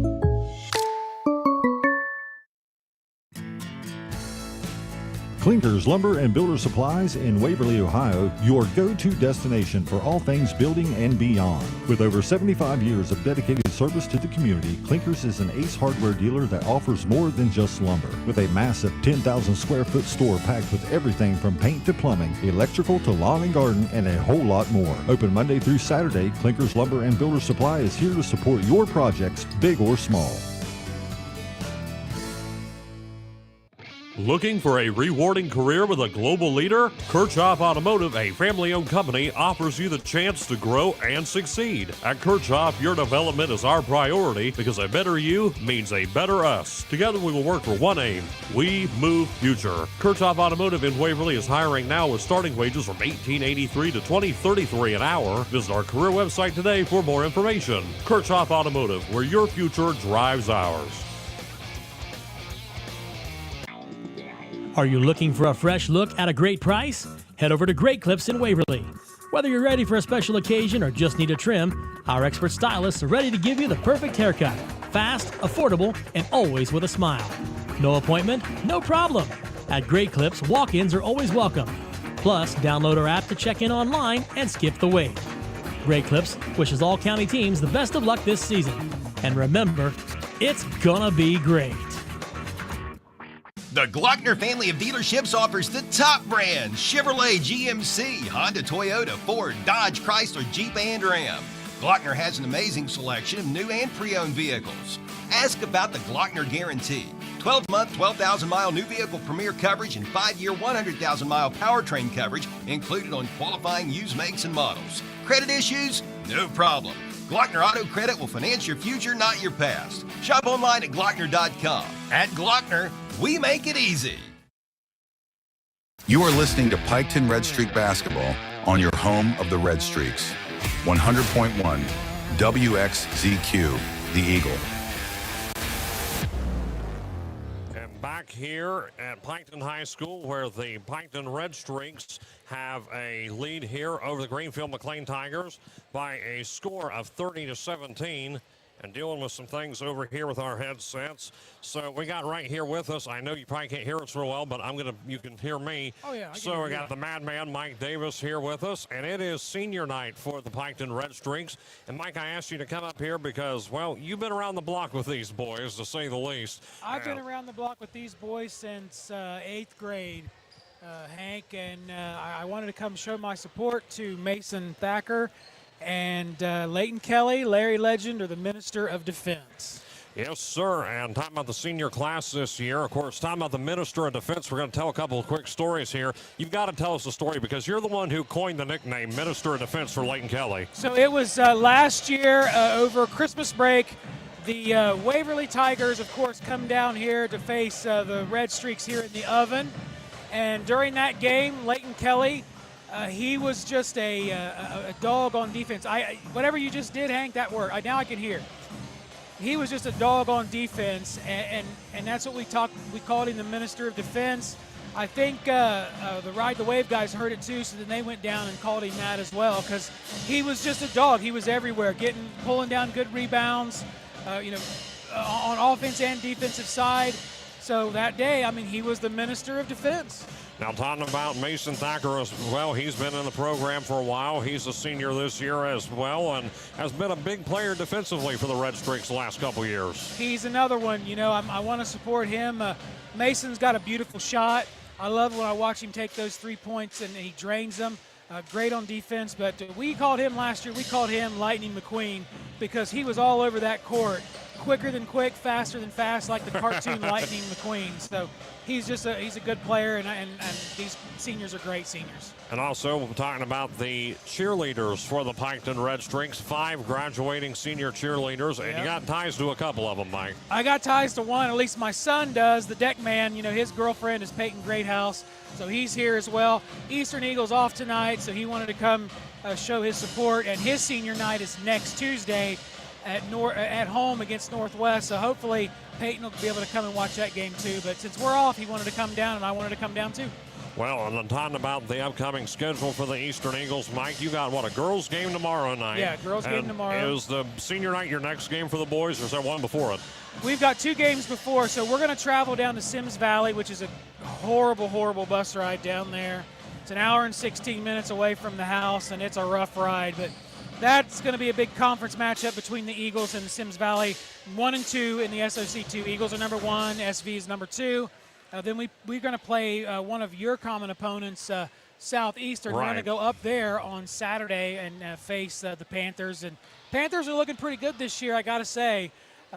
So I think it's going to be tough for the Eagles, but I think we can handle them. Especially defensively. That's one thing we noticed both outings with Southeastern. Yeah. Eastern's offense is going to have to find ways around it because Southeastern, the record may not necessarily reflect it in the SVC. Right. That defense for Southeastern, when they're firing on all cylinders, that's going to be a tough chore for the Eastern Eagles if they come firing on all cylinders. I completely agree, but I know Coach Lice, and they're watching film and watching probably listening to some of the broadcasts you guys did, if we had any of them on YouTube, and just watching them and scouting them. And I think it's going to be a good game. And I've been really impressed with Southeastern this year, like I said, and it's tough in the SVC. It is. It really is. You got a couple teams that are always on top, it seems like, that maybe really shouldn't be in this type of conference, but that's all I'll say about that. Right. My listeners from last year will remember that. I was quite vocal about that. But, it's tough, so it's good to see, some of those teams doing well, and I think you're right. I don't think their record's going to reflect really how they are. And of course, you look at, again, you're talking about the tough teams here. Of course, Uniota and Zane Trace the last few years have been bouncing back and forth in the SVC. Uniota seems to be on the fast track to clinch another SVC title. Oh, yeah. But no, so they're emptying off the floor here. Mike, this has been an exciting game so far for the Red Streaks. Yeah, I'm really impressed watching. I sat down in the stands and was kind of enjoying the. And not to cut you off, but does that feel weird at all watching from the stands and not up here in the press area? It very much so, yes. That's the first time since Declan's freshman year that I've actually sat in the stands. I've been up here ever since. And, it's a little different, but I got to watch it. I don't know what your stat line is so far, but I'm really impressed with the Red Streaks. 30-17. And, those from last year will remember we traveled up to McClain, and McClain really put it all over the Red Streaks last year. It was a tough game for the Streaks, so I'm glad to see kind of the payback here in the oven, 30-17. Well, we got one more half to go. Let's hope the Streaks can pull through. Mike, thanks for joining us here at halftime. Anytime, Hank. Anytime. Thank you. Anytime. So here we go. We got the halftime statistics as Luke Gallion has 3 for the Red Streaks. We got Jace Johnson with 5, Trevin Shanks for 4, Jace Ritchie for 5, Leighton Kelly for 3, Bo Henry leading scorer with 8, and Noah Ross with 2. And we're doing some calculations here a moment ago. Zane Adams has 6 for McClain. We've also got, let's see here, 5 points for Sykes and 4 points for Lovett. Just some of the points we have accounted for here. I'm going to do some second calculations. And while I calculate McClain some more, Ryan, go ahead and give us the team stats. All right, we'll start off with Greenfield McClain Tigers. I got them unofficially with 9 rebounds, 5 of 15 from the field for 33%. From the three-point line, they're 1 of 7 for 14%. They are 2 of 3 from free throw line for 66% and 7 turnovers. For the Red Streaks, we got 12 rebounds. Probably half of those are offensive rebounds. In one set, we had 3 to 4. From the two-point field goal range, we are 9 of 15 for 60%. And from three-point line, we're 4 of 9 for 44%. Missed 1 free throw, and we have 8 turnovers unofficially. So good numbers in the first half for the Red Streaks. You got to hope Coach Miller and staff, they got to hope that keeps rolling to the next 2 quarters. And I was talking at the beginning of this broadcast, Piketon riding the wave there, talking about momentum coming off that last game, double overtime against Sedina. And tonight it seems like Piketon actually has a little more confidence than they normally do. Yeah, I mean, it's a similar opponent, I think, tonight. Right now we're showing that we are the better team, and we just got to put 4 quarters together. Real quick, I'll give a shout-out to a Red Streak legend, Mr. Derek Hitchcock, sitting up here in the upper deck section. If you needed anybody to play any defense, to take a charge for you back in the early 2000s, that would be the man. And he could hit a 3 from out anywhere on the court, and he could play a ton of defense, and he was a 6th man for the Red Streaks. I wonder if the McClain Tigers have any spare purple jerseys after those 3-point stats. As we got Trevin Shanks throwing it in to Mason Thacker. Thacker is being covered deep by Bell, and it is going to go against the Red Streaks. 30-17 is the score here. Piketon on top going into the second half. As we got Johnson with it left side to Thacker, and going to continue the motion over to Trevin Shanks. Shanks has it. The ball's going to be free, rolls out of bounds. It's going to be Greenfield basketball. And an early opportunity here for the McClain Tigers to cut into the Piketon lead. Yeah, you don't want a turnover like that to start this quarter. You got to set the bar here and come out strong. And it looks like Piketon immediately going full court. You almost have to in a situation like this. Cummins going right side to Sykes. Sykes looking back left to Adams and three-point land and gets it over to Bell. Bell going to move up and looks like it's going to be handed over to Sykes. Sykes directing traffic, gets it back to Cummins. Cummins covered inside by Jace Johnson and going to be contested there by Shanks. Left side over to Cummins again. Cummins on the foul line, spins back, gets it over to Adams. Adams inside, it's going to be blocked and into the hands of Shanks, who gets it inside the paint. And this one rolls out of bounds, and it is going to stay with the Red Streaks as after the McClain block. Again, 30-17 is the score here. Yet to see any scoring in the early goings in the second half. And Piketon with an opportunity to add on here. Thacker looking and trying to find an opening, sends it way back, and it's going to be picked off by Cummins, who gets it in the paint, spins back, covered well by Kelly, who quickly shifts over. You see why they call him the minister of defense. The teardrop shot is up and in from just inside the paint by Jordan Bell. 30-19, 2 much-needed points for the Greenfield McClain Tigers. As Mason Thacker has it left side, the ball is going to be controlled by Shanks, and there is going to be, are they saying a foul in the process there? No, it's going to go out of bounds. Yeah, off of Shanks. Initially looked like they were signaling for a foul during that transition, but no, it is just going to be an unopposed out-of-bounds call, and McClain gets it as Cummins takes the inbound. Slowing down the tempo here. Down by 11 are the Tigers to the Red Streaks. They'll send it up top. They need these 3 balls to sink in if they can get them, but an unlucky roll there, and going to be a long rebound by Mason Thacker, who gets it defensively for the Streaks. Thacker driving, it's no good, and going to be pulled in by Lovett just underneath. Lovett sending it over to Bell. Bell going to hold on to it right side. Was thinking about the three ball. They're going for another three-pointer, and it's off the back, no good. And that's 2 or 3 missed three-pointers already for the McClain Tigers. Falls down, and it's going to be stolen away by Greenfield. Nice pass left side to Adams, and Adams going for deep, and they get one to go in. Adams for 3, and that's his second made three ball. And the points are starting to pile on for the McClain Tigers with plenty of time to work with, Ryan. Yeah, the Red Streaks not in a familiar position. You know, 4 wins on the season. 5 wins. Or 5 wins on the season. You know, you get a big lead like that, you can get a little lazy doing things, so you can't let this run keep going. Hopefully you get a stop here offensively. Shanks, and there's going to be called, and that was a travel call. Good call. Moves the pivot foot. And Lou Gallion coming in, and it looks like Chase Ritchie coming in as well. Trevin Shanks and Leighton Kelly both having a seat. You know, Shanks just trying to do too much. He did too much, and unfortunately dragged that foot and another turnover. And Piketon staying in the full court as Bell has it, and he's being covered by Thacker. Thacker trying to get it away from him, but Bell able to hold on. Bell, as Thacker falls down, goes for the three ball. Off the back, no good, but an offensive board aggressively by Sykes. And sending it left side, and it's up, and it's no good. They've only got 1 3 ball to sink here, and there is going to be a foul called on the floor by the Red Streaks after that rebound by Cummins. And that's going to be on Gallion, and that is his first foul, and the first foul of the third quarter. It's going to be contested underneath by the Tigers as Noah Ross coming in for Piketon in place of Jace Johnson. And a third quarter that has been, in terms of scoring in the early parts, controlled by the Tigers. 30-22. Greenfield still trying to cut in. They get an open lane. Hudson Lovett with 2 more underneath. 6 points inside the paint for him. As the run continues here. 7-0. Exactly. 7-0 run for the McClain Tigers. And it's going to be a full timeout called here. 30-24 is the score. 5:08 left to go in the third quarter on the cue. We will be back in 1 minute. Discover the ultimate destination for custom apparel at Elizabeth's Custom Tees. Specializing in direct-to-film printed apparel and top-notch embroidery, we bring your designs to life with crisp vibrancy. From sports team to businesses, we got you covered. Our embroidery services offer a classic, high-quality finish. Whether it's clothing or accessories, we customize it all. Serving Beaver, Ohio, and beyond, contact Philip or Kristen Babst at 357-6531 or 395-4905. Visit us on Facebook or email elizabethstees@gmail.com. Elevate your style with Elizabeth's Custom Tees today.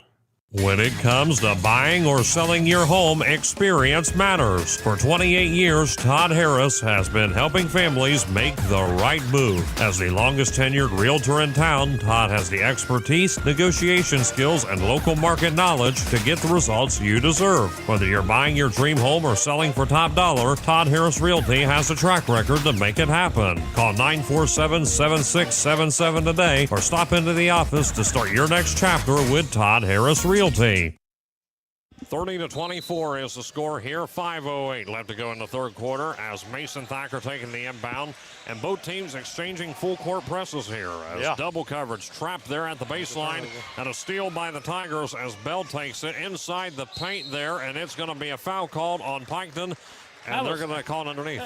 That's not a foul. I mean, he put his hand on his back. He didn't push him. He didn't touch him really. Besides, oh, here, I'll put my hand on you. You know, there wasn't really much contact on that. No.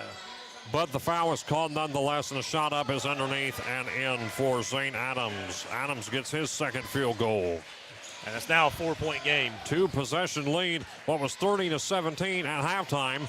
And Piketon has yet to respond here in the third quarter. And a quarter that has been completely dominated by McClain. Bo Henry with it over to Thacker. They've turned up the pressure, and like there's another turnover. And a steal swatted away by Adams, gets the shot up, and it rolls out. And there's going to be a foul called, and they're going to say it was in transition by Ross. So just talking about turnovers, we had 9 at halftime. We have 7 now. Oh. 7 turnovers in, what's that? Course of about 5.5 minutes. Yeah. Yeah. Bit of rough outing or not here. 5.5. That'd be 4.5. 4.5 minutes. As Adams going to shoot 2 here for the Tigers. Much needed free throws. They get it, and it is no good. Rebounded, is coming in is going to be Johnson and also Trevin Shanks. Lining up for the second shot. It is up and got it. Misses the first, gets the second, and now it's a 1-possession lead, 30-27 as they go with the trap press. And a 10-0 run. Right side, Gallion has it. Over to Johnson, and now to Jace Ritchie. Ritchie looking, and Coach Childers telling him to bunch up, and the shot is up by Gallion off the back, no good. And trying to get it in, and stolen by Shanks at the rebound. And there is going to be a foul called on the floor by the Tigers. And Piketon is able to draw a Greenfield McClain foul here, and that foul is going to be on Cummins. That is his first as we have it, and that is going to be the first foul of the quarter for Greenfield McClain. The Red Streaks getting a break here, see if they can capitalize as Shanks getting the inbound, going to send it over to Gallion for three, off the glass, no good. And the rebound comes down to the Tigers, and there was going to be a foul on the Red Streaks, and that is Trevin Shanks. And that is Shanks first, and Piketon is only one foul away from the bonus as well in this situation. Definitely not where you want to be. No. In a precarious situation here, all they need to do is draw one more foul down by three, and they can try to make more free throws on us as well. Yeah, with the clock stopped. Adams has it in the paint, gets a shot up, and there we go. That's the fifth foul. And there's the fifth foul, and it's going to be in the bonus. So literally halfway through this third quarter, there's 5 team fouls, to where the first quarter we had none until 40-some seconds left. And so they're going to be shooting free throws the rest of this quarter. As Ritchie has the foul, and that is, again, the fifth. We're in the bonus as the Tigers shooting 2 and down by 3. First shot is up and in by St. Adams. And if I'm Coach Haynes, I look at my players and say, we're attacking. We're attacking. And if you're Coach Miller, you got to figure out something to stop this run of 11-0 so far. The attack has been working the full court press. The traps have been working. And just nothing has been going in the Red Streaks' favor here as this one rolls out, no good. And it is going to remain within a 2-point lead as Leighton Kelly being immediately pressed underneath. Good hustle, though, by the Tigers. Left side, Shanks has it, and he's going to go up top, and this one's going to be stolen away. It is up, and St. Adams with the steal. It's up in the air, and Shanks reels it in. Around the world we go, and the speed picking up as Shanks gets the steal and gets the ball back right side. Is it contested? Yes, sir. It's going to be Piketon basketball. I thought McClain had a hand in on it. Yeah, just utter chaos in the last 15 seconds from both sides. They're just got to kind of, both teams need to calm down here a little bit, settle in. And a game one can argue that this should not be as close as it is given the score at the second quarter, and there's going to be a blocking foul, and looks like Gallion got a shot. Are they going to count it or not? Gallion is going to the line. I don't know if they're going to count the 2, but the blocking foul is going to be on the Tigers. It did go in. Adams. Yeah. And I don't think they're counting it. Yeah, they did. Yep. Yep. They haven't put it up there yet, but he pointed to count it. So while they're working this out on the scoreboard, Gallion is at the line. 3:26 left to go in the third quarter. Gallion's first shot is up, and he got it at the end one. So it should be 33-28. Yes, sir. Now they put it up there. 3:25 left to go in the third quarter, and Piketon back within a 2-possession lead, and they've got to get things going again. 3 ball, though, by the Tigers from mid-range, and it's going to be contested, and an offensive rebound by Cummins.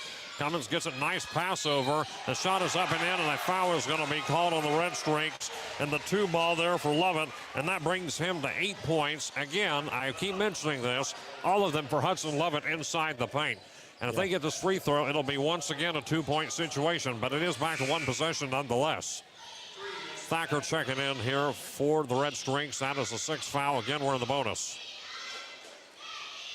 And that's going to be a hurdle that the Red Streaks are going to have to deal with for the remainder of this quarter. Is on top of the fact of holding on to the lead, you got to try to avoid fouls as much as humanly possible given the situation.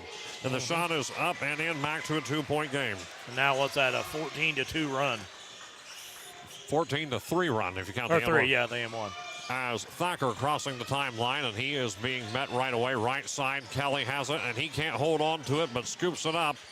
As Gallion, top of the key, 2:50 left to go in the third quarter. Gallion over to Ritchie. Ritchie at the foul line going in the paint, and this one's going to be a tough shot, but he is able to draw a McClain foul in the transition there. Went for a really risky shot nonetheless. It was a 50-50 call, and he got the call. And he is going to be at the line shooting 2 off the blocking foul. He's able to draw that, and that is on Sykes. And that is the 3rd foul for the Tigers here. Yeah, they're slowly evening those fouls up. Now we're at 5 for the Red Streaks and 3 for the Tigers. First shot is up and off the front of the rim, no good, and rolls right back to Ritchie. Ricochets off the front and rolls right into his hands as we go for the second free throw. This would give us a 3-point lead. The shot is up, and they got it. Ritchie gets his first successful free throw here, and that brings Ritchie to 6 points overall on the night. Bellhausen right side. They're going to drive the baseline and into the wing. The shot is up, and it goes in. Lucky roll for Adams. He's got 6 points inside the field. 5 straight field goals inside the 3-point line for 2-point field goals for the McClain Tigers. That's it, over and back. And they're going to call it over and back. And 1-point situation here, 34-33, and oh, how the tides have changed. 9 turnovers in this quarter so far, 8 in the first half. It's just, you can't have them, and those are unforced. Out of the 9, there's 4 of them that are unforced. Cummins will throw it in for the Tigers. 2:26, and they're only down by 1. Any point they can get could give them a lead other than a free throw. 2 or 3 would give McClain their first lead since the first quarter. And this one nearly stolen away by Ritchie, but cannot reel it in. It's going to go out of bounds and remain with McClain, but does kill a little bit of time. This quarter, unless the Red Streaks can turn it around quickly, has not been kind to us at all. Bell directs traffic left side to Cummins.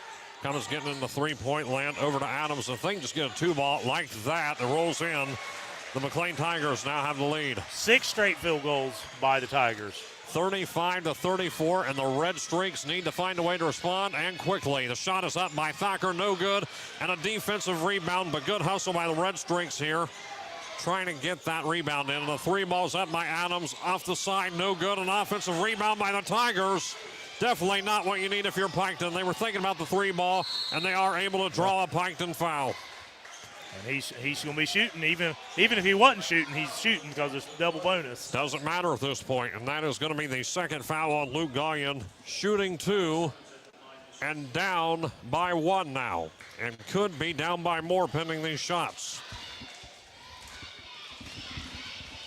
First shot coming here. It is up and rolls in. It's good. At the line shooting is Cummins. That's his first successful free throw as Henry and Ross checking back in. And in a situation like this, definitely makes sense. You got to get Bo Henry back in. Oh, yeah. It's been long enough now, and he's got to get back in. Shot is up, and it goes in for Cummins. It's now a 3-point game. 20-4 run. And it definitely has been a rough one, to say the least. And that's putting it mildly.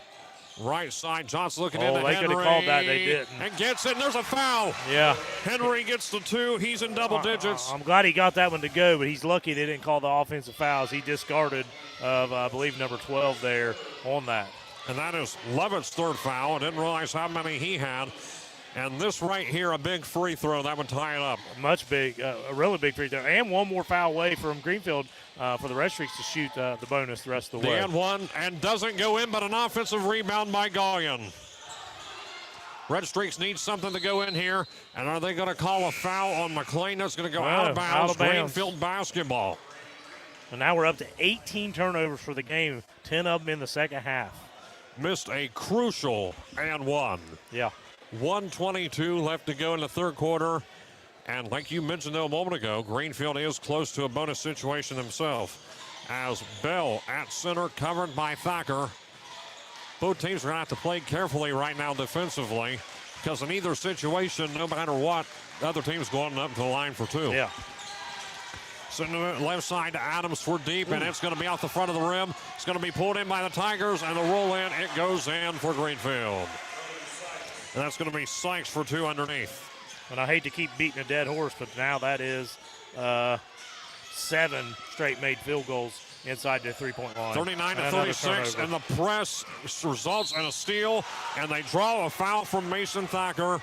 And this would give them their first 2-possession lead of the ball game if they can just get one of these free throws. And that is Thacker's first foul. As once again, Cummins at the line for 2. Cummins does have 2 successful free throws here, one just a moment ago. Cummins' shot is up, and it goes in.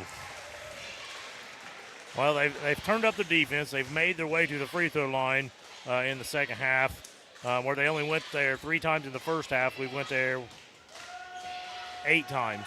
Now Cummins' 9. second shot is up, rolls out, It's going to be still a 4-point lead in a 2-possession situation, but Piketon has an opportunity to knock on the door here before the quarter ends. Left side to Gallion. Gallion go for 3, and that one overshot and straight into the hands of Bell. Back to the Tigers. Maybe shouldn't have went for that 3, but went for it anyway. Going to go left side to Adams, and going to go up near center to Bell. Yeah, Coach Haynes is wanting one shot here with 20 seconds to go in this quarter. Go for it and continue to add on to this lead. And talk about just completely changing the other way, has the momentum in this game. Yeah, they've turned the page for sure. As in the corner here is Adams. They're counting down. Adams gets the shot, and he doesn't get it, but still a rough situation with the bonus. Adams does go to the line for 2. That would have been a 2 situation anyway since he was going for the shot. And Noah Ross being called for his 4th foul. One more, and Ross is gone. Oh, he's already got 4. The fouls have just he's been no piling stranger up. to that, though. No. You know. Ross has fouled out of, I believe, 2 games this season.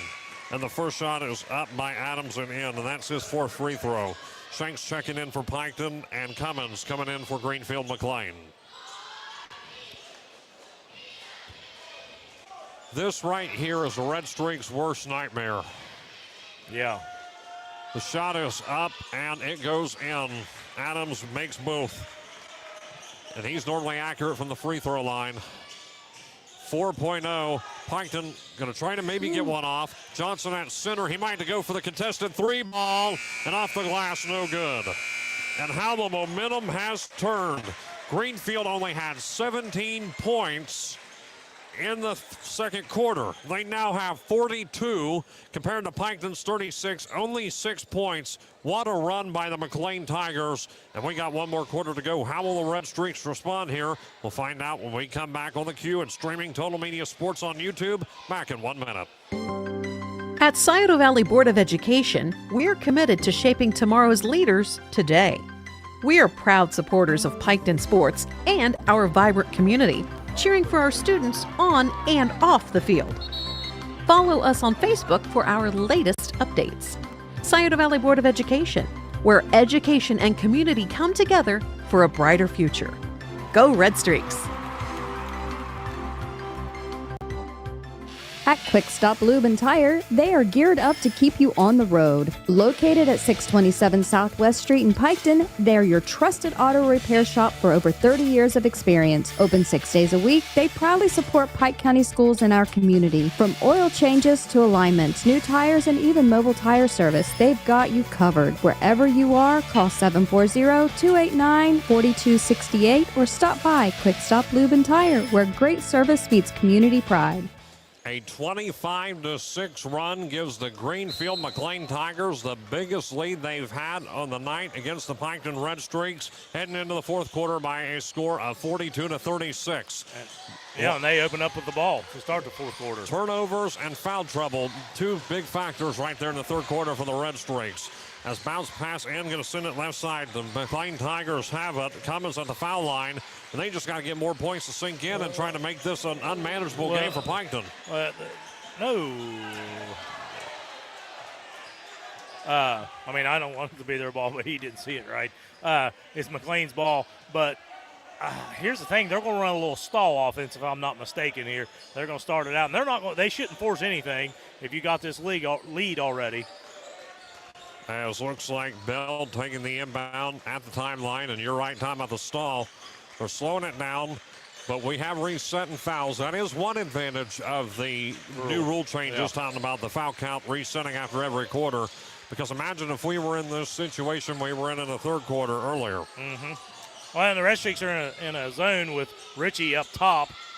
Well, they do take a three. Corner three, shots up off the front, no good. Offensive board, and it's going to stay with McClain. Couldn't reel it in. And it is going to remain with the Tigers, 7:08.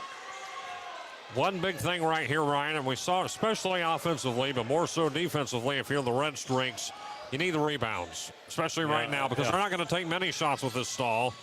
But when they do, you're going to want to take advantage or something like that. Capitalize on mistakes, a travel call. Travel call on the Tigers, and Piketon going to get an opportunity to cut into this 6-point lead. 42-36 is the score. And they're bringing the pressure. Reggie has it. Real quick, Hayden, 11 turnovers in that third quarter for the Red Streaks to only 3 for McClain. as Shanks has it. Bounce pass into Henry. Ball goes out of bounds, and they're saying it's going to remain with the Red Streaks. Great effort there by number 12 there as he's denying Sykes, as he's denying Bo, and he forced Bo out a little deeper than Bo wants to be, and he's able to deflect that, and Red Streaks do retain possession, though. And Henry, he's going to inbound it, throws it down, and overthrows it, and right into an open lane on the opposite end to Adams, but the ball is deflected and going to go out of bounds. Piketon basketball. Great steal by Jace Ritchie.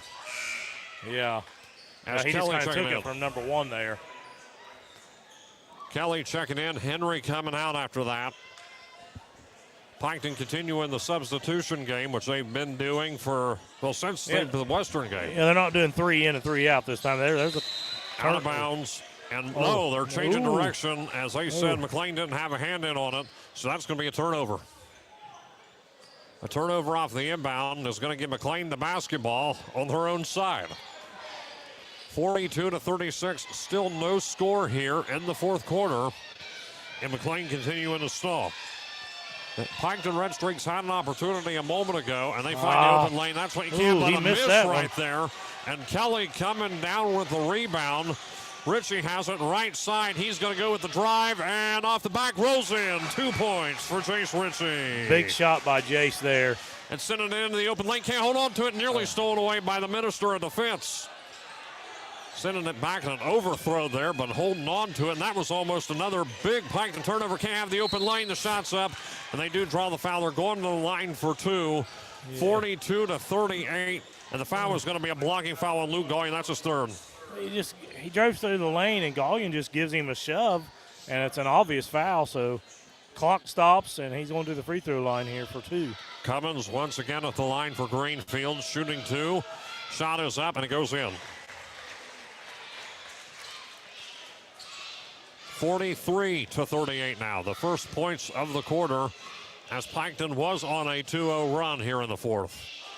Now it's a 2-1 run, and the ball is contested, and oh my goodness, the rebound went in for 2.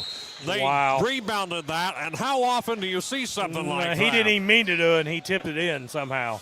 A tip in off of an offensive rebound, which was meant to be a deflection. It was a lucky roll, to say the least. Yeah, then McClain picked up a foul in the process. Crippling for the Red Streaks. As an inbound there by Jace Ritchie, and he's got the full court to go. 6 minutes left to go. Piketon needs to step up here and try to overcome this stalling offense of the McClain Tigers. Ritchie with it right side to Johnson, and they're not calling a foul underneath there, as it's going to be over to Bell. Bell going to be covered by Ritchie. It was a clean move. Bell on the right side, covered by Ritchie, going to send it over to Sykes. Sykes all the way downtown to Adams.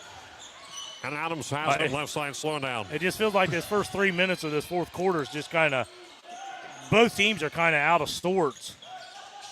Up top to Lovett. In a second half that is definitely not going the Red Streaks' way.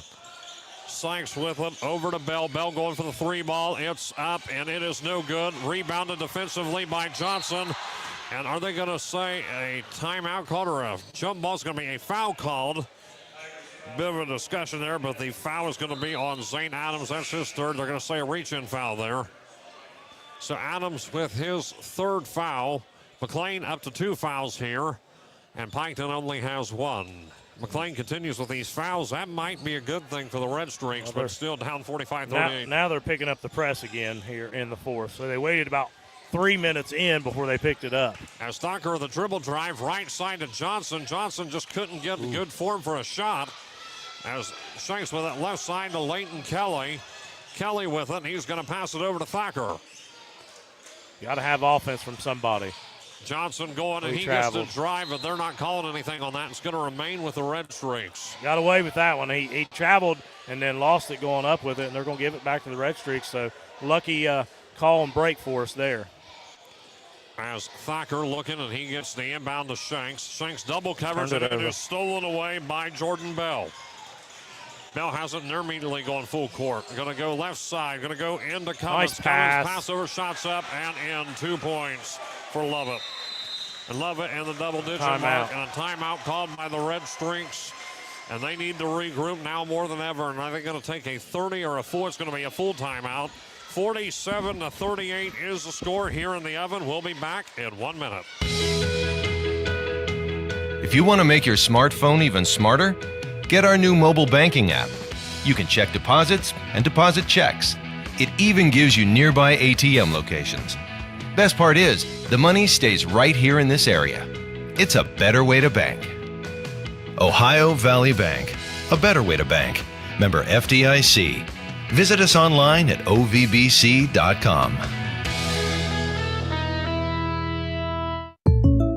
We are going out tonight. But I just put my comfy pants on. What are we celebrating? I just bundled our home and auto insurance with the State Farm agent and saved us money. Oh, nice. Can we just order in now? Are you serious? We just bundled. And our agent helped me personalize our coverage. But what about my slipper and sweatpants bundle? Oh, fine. Contact Megan Carroll at State Farm Insurance. Call 740-775-6634. Prices vary by state. Options selected by customer. Availability, amount of discount, savings, and eligibility may vary. 47-38 is the score. McClain up on Piketon with 4:37 left to go in the fourth quarter here in the oven. And Ryan, you were giving the stats to me a moment ago during the commercial break. What's the run for this half overall? 30-8. Yeah, definitely not good for the Red Streaks. No. Left side to Henry, and he is being covered. Left side to right side to Shanks. Shanks being double covered. They're bringing the press, and they do draw a Greenfield foul. Yeah, and that is going to be foul number 3 for the Tigers. Yeah. And the count continues to go up, which is a good thing for the Red Streaks. It's a good thing for the Red Streaks. Clock stops. 2 more fouls they will be shooting. That's Cummins' third foul. Yeah. As Thacker takes the inbound. But on top of that, as important as the fouls are for Greenfield that are piling up, need to get some more points in if you're the Red Streaks. Richie has it in the Bo Henry in the paint, gets it up, and a beautiful shot. It's in. He's got 12 here. He's down. That's not good. Ooh. I don't know. And that was Bo is down, and he's getting up, and he's rattled after that. I don't know exactly what happened. Because there was no one around him. I'd have to go back and look, and they're pointing at something over here, and the McClain boys are trying to explain something to the official. Bo is okay. He's got even a smile on his face. But are they maybe discussing something here? No, it is going to remain with McClain. I don't know if he took a shot, you know where. I'm thinking maybe he took a shot. He took a shot to the midsection. He got roughed a little bit. Us guys know where that midsection is. Definitely not the place you want to be. The shot is up, and it's going to be rebounded by nobody. Foul called. And now that is the 4th team foul on Greenfield. And down by 7, Adams with his 4th foul, and he's one of their leading scorers, and one more and he'll be gone. Yeah, and he just had to come out.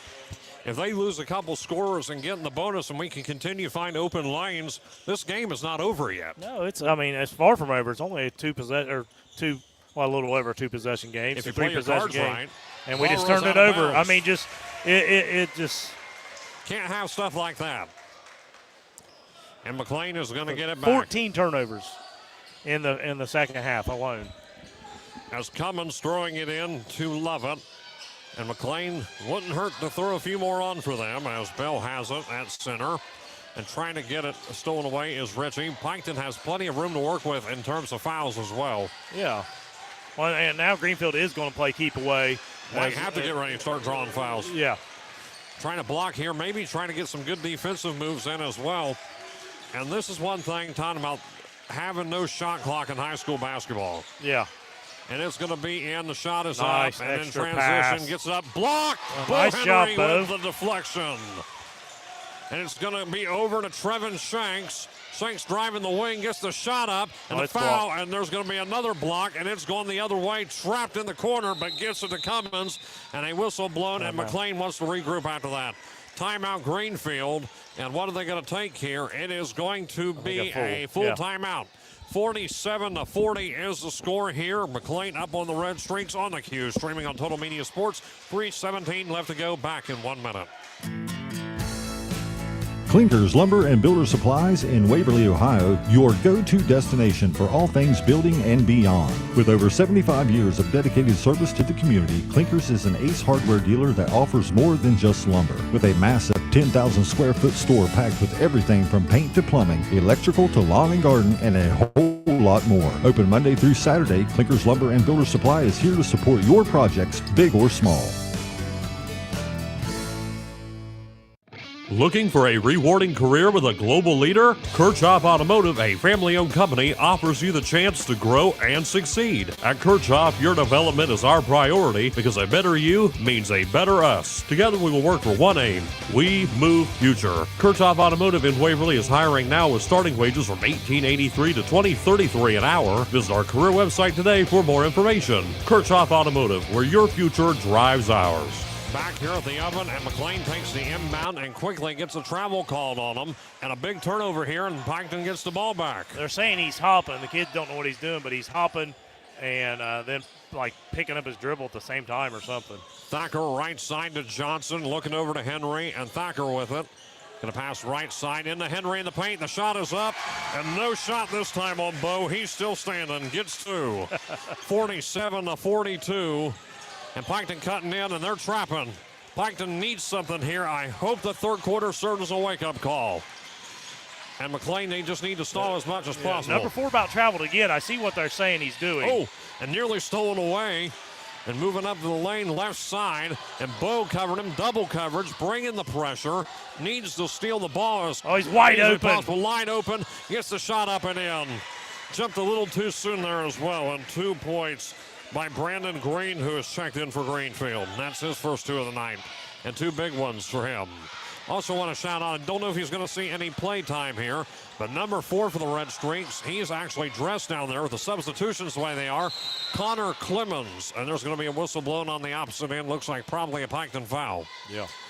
Clemens, you said he's a freshman, right? Yep, Connor Clemens, freshman. It's going to be on Trevin Shanks. It's a push on him. That's only his second foul.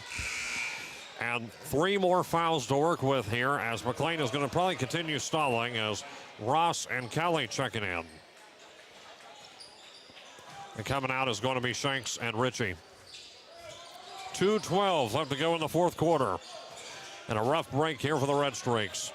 Left side to Green, sends it downtown, and nice steal by Mason Thacker, the senior stepping up. Going to go to Noah Ross in the paint, gets the offensive board, falls down with it, and there is going to be a whistle blown pointing in direction of Piketon. And Adams checking in. 1:59 here, and Piketon going to get an inbound underneath their own basket. Any point counts right now. Thacker into Ross. Ross looking for the 2, gets it in. 2 points for Noah Ross. Big 2 points by Noah. And again, we got 3 more fouls to work with here. 49-48, and that one is coming. There's a timeout called. It's going to be on McClain. They need to regroup. Coach didn't want the timeout because he had a wide open player down here. And he wasn't happy with number 1 there. Who is that, number 1? That is Adams. Adams, yeah. He looked at it, he said, you had a teammate right there to your left, and he panicked and called a timeout. So 49-44 is the score here. Greenfield up. Yeah. But if you're Piketon, what do you do? I mean, you've got a minute 48 to work with here. You got to play good, solid defense. You got 2 fouls to spare, so you want to be up in them as much as possible defensively, right up in their grill. Try to force a turnover. Number 4 has traveled on his own a couple times. You kind of maybe want to push the ball into his hands to start the offense for Greenfield.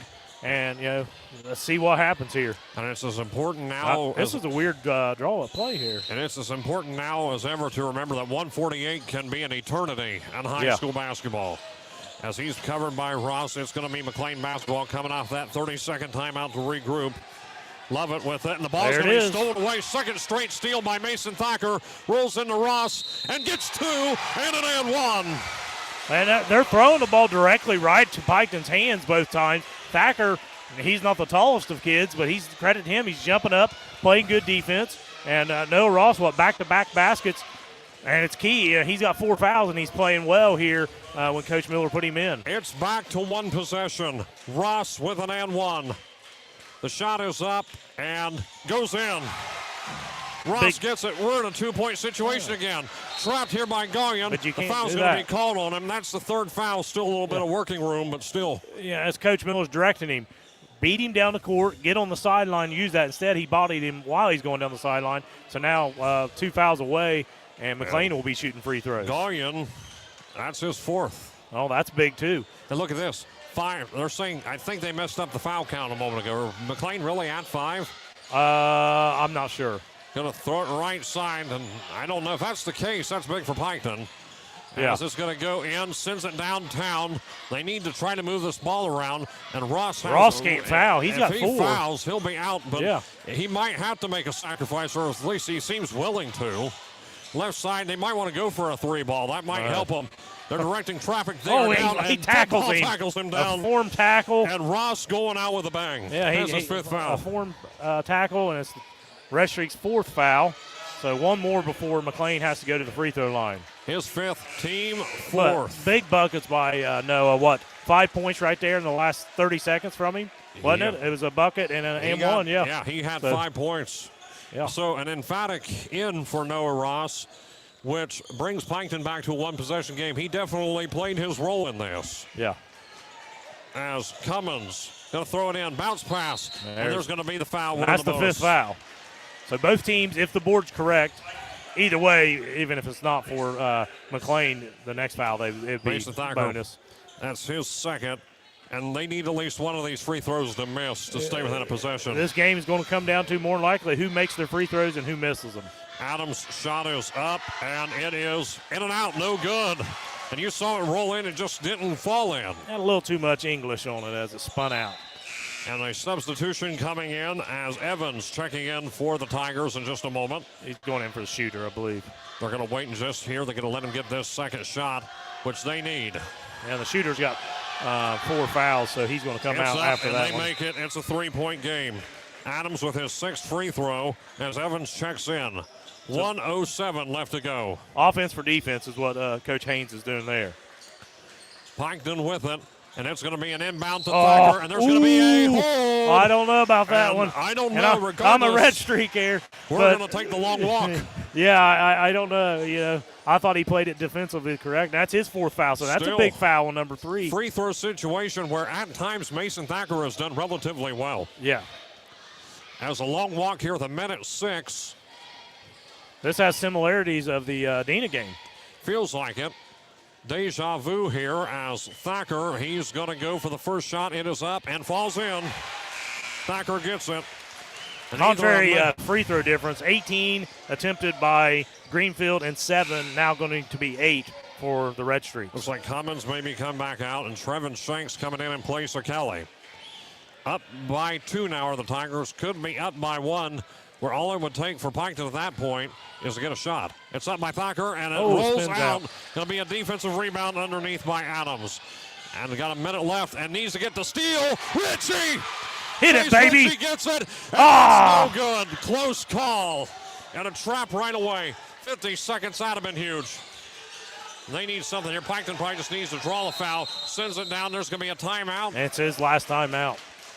Wow. Man, if Richie could have hit that one, this place would have come unglued. Jace Ritchie, nonetheless, even if it didn't fall in, big steal for him. Yeah, and that's a full timeout. And a full timeout, but it's so close here. Let's keep it here. Might as well keep it here. Yeah, that's a big turnover. Well, on a missed free throw, sorry. Get that long rebound and force the turnover, I believe. And, Jace, you got to shoot it every time. So, no coach is going to be mad that he missed that. You just hope it goes in the next time he has that opportunity. And so 48-50, 47 seconds left. Man, we got a barn burner here. The Red Streak kind of woke up here. We finally got 18 points out of them in the second half. And so see what they can do. This last 47 seconds is going to come, like I said, I believe it's going to come down to, free throws made or missed. You feel the oven vibrating here.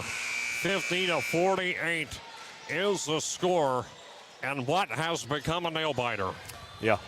47 all remaining in the fourth quarter. Piketon had a down-to-the-wire game against Adina that ended in double overtime. Can Piketon pull through another close call? We'll see. 47 seconds. Well, and you got a couple Greenfield kids with 4 fouls. We got Gaulian with 4 fouls. So key players here for both teams, close to fouling out. Adams, he's going to bounce pass it in to Bell. Bell being covered by Thacker. Bell going to pass it in. They're looking maybe going to go for it, but they're going to shot, and there's the foul by Jace Johnson. Yeah, 39.6 left. Sends number 1. That is Jace Johnson's second, and that's going to be Adams. Adams back to the free throw line. And not a good situation either because Adams has 6 made free throws and has only missed a couple.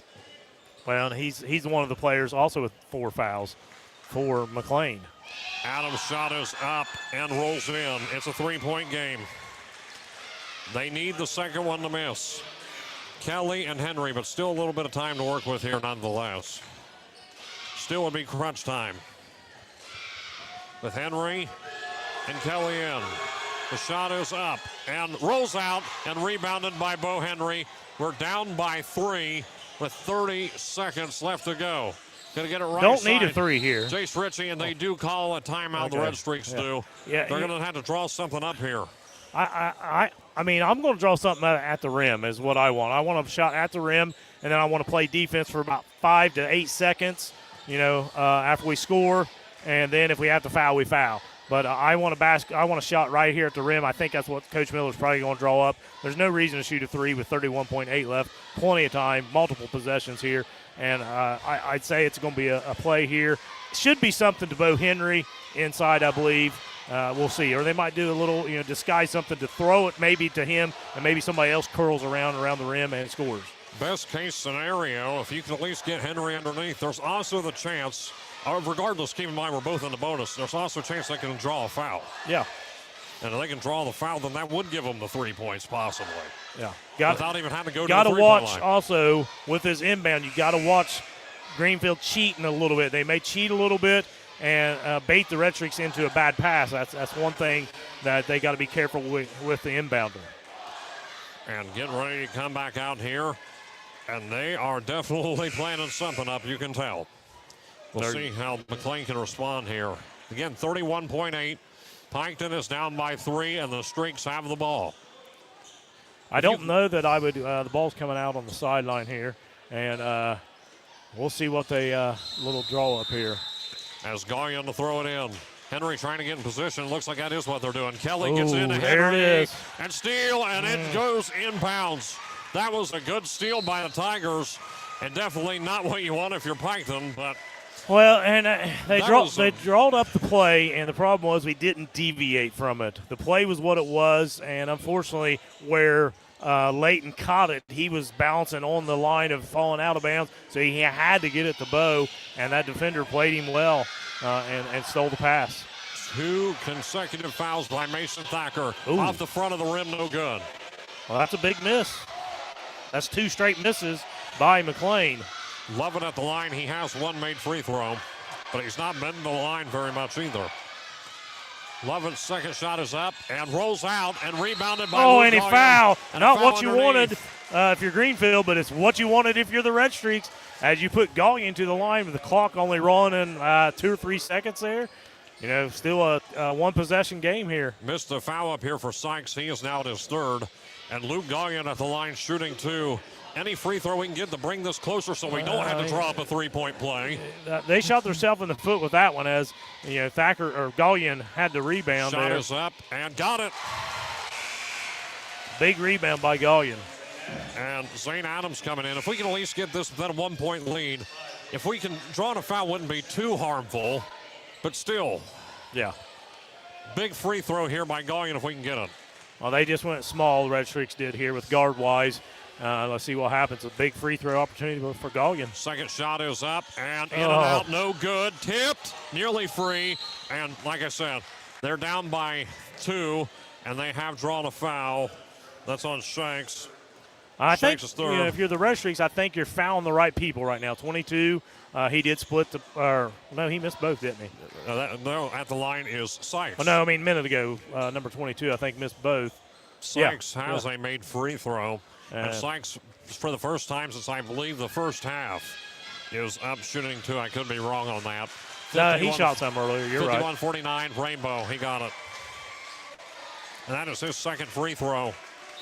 And it is a 3-point situation here as the big boy, Bo Henry, coming in place of Johnson. And kind of back to where we were a moment ago. Yeah, I mean, just depending on this free throw, how McClain plays defensively, I believe. Sykes right here. This could be big for the Tigers. It's up and it goes in for Sykes. Their 24th free throw attempt, Hayden, to our 10. As Evans comes in, it's now a 2-possession game. Wow, and you don't have any timeouts either. Haynes is yelling, don't foul, because it's a 4-point game. And there's a timeout. Oh, a timeout. Called by the Red Streaks. I thought we didn't have any left, but looks like we have at least one. Yeah, we did have one. But 30 seconds. Thacker's lucky he called it because we had almost a travel there. Thankfully, they'd called the timeout first. 53-49. 18 even left to go here in the fourth quarter. And if you're Piketon, you're down by 2 possessions with minimal time left. The heat is on, nonetheless. Hey, that's a song, ain't it? I think it is, yes. But it's true, though. Yeah, it is. I mean, it's a 2-possession ball game here. Greenfield is not going to play you tight unless they just make a mistake. So you're going to get a shot here. You know, what shot do you want? Are you drawing something up at the rim and fouling again? Or you want to go for the 3? You go for the 3 and you miss it, and Greenfield gets the rebound. It's ball game. To where if you go for the 2 and you make one, you can foul again and go from there. Need quick shots here if you're Piketon. And I would let him catch it back there. Sending it deep down, and it is That's going exactly to be what you didn't away. want. Not good, and looks like this might be the dagger. And there's going to be a foul called on the Red Streaks and taking the walk to the free throw line. That's on Shanks. And again, I'm not trying to beat a dead horse here, but the play was jawed up, and we understand that. But Thacker was right in front of you. You don't have to force that one. That's a hard pass, Hayden, to make. You're at the half-court line. You're going clear across to the corner, and it's a tough one to make. First shot is no good. 12.4 left as Leighton Kelly coming in. Leaving the door cracked, Greenfield is, by that missed free throw. Still a rough situation here, down by 4. Second shot is coming. It is up, and it is in. That pretty much does it, I think. We'll see, but not looking good. Thacker with it, and ball rebounded by the Tigers, and that should be curtains. Yeah. 3, 2, 1, and there is your ball game tonight. 54-49. A tale of 2 halves and a heartbreaking loss for the Piketon Red Streaks. Yeah. In a game that Piketon almost had in the bag in the first half. The first half, the score was 30-17, and the score now and the final is 54-49. To call this a heartbreaker would be the understatement of the century. So we got the teams out here shaking hands. And looks like this is it. Ryan, I'm going to see if maybe we can get a couple seniors up here. We'll try about that here for senior night. But nonetheless, we'll be back here in a few minutes on the queue. We've got some some post-game stats and some more coming your way. So don't go anywhere. More coverage coming your way. Are you looking for a fresh look at a great price? Head over to Great Clips in Waverly. Whether you're ready for a special occasion or just need a trim, our expert stylists are ready to give you the perfect haircut. Fast, affordable, and always with a smile. No appointment? No problem.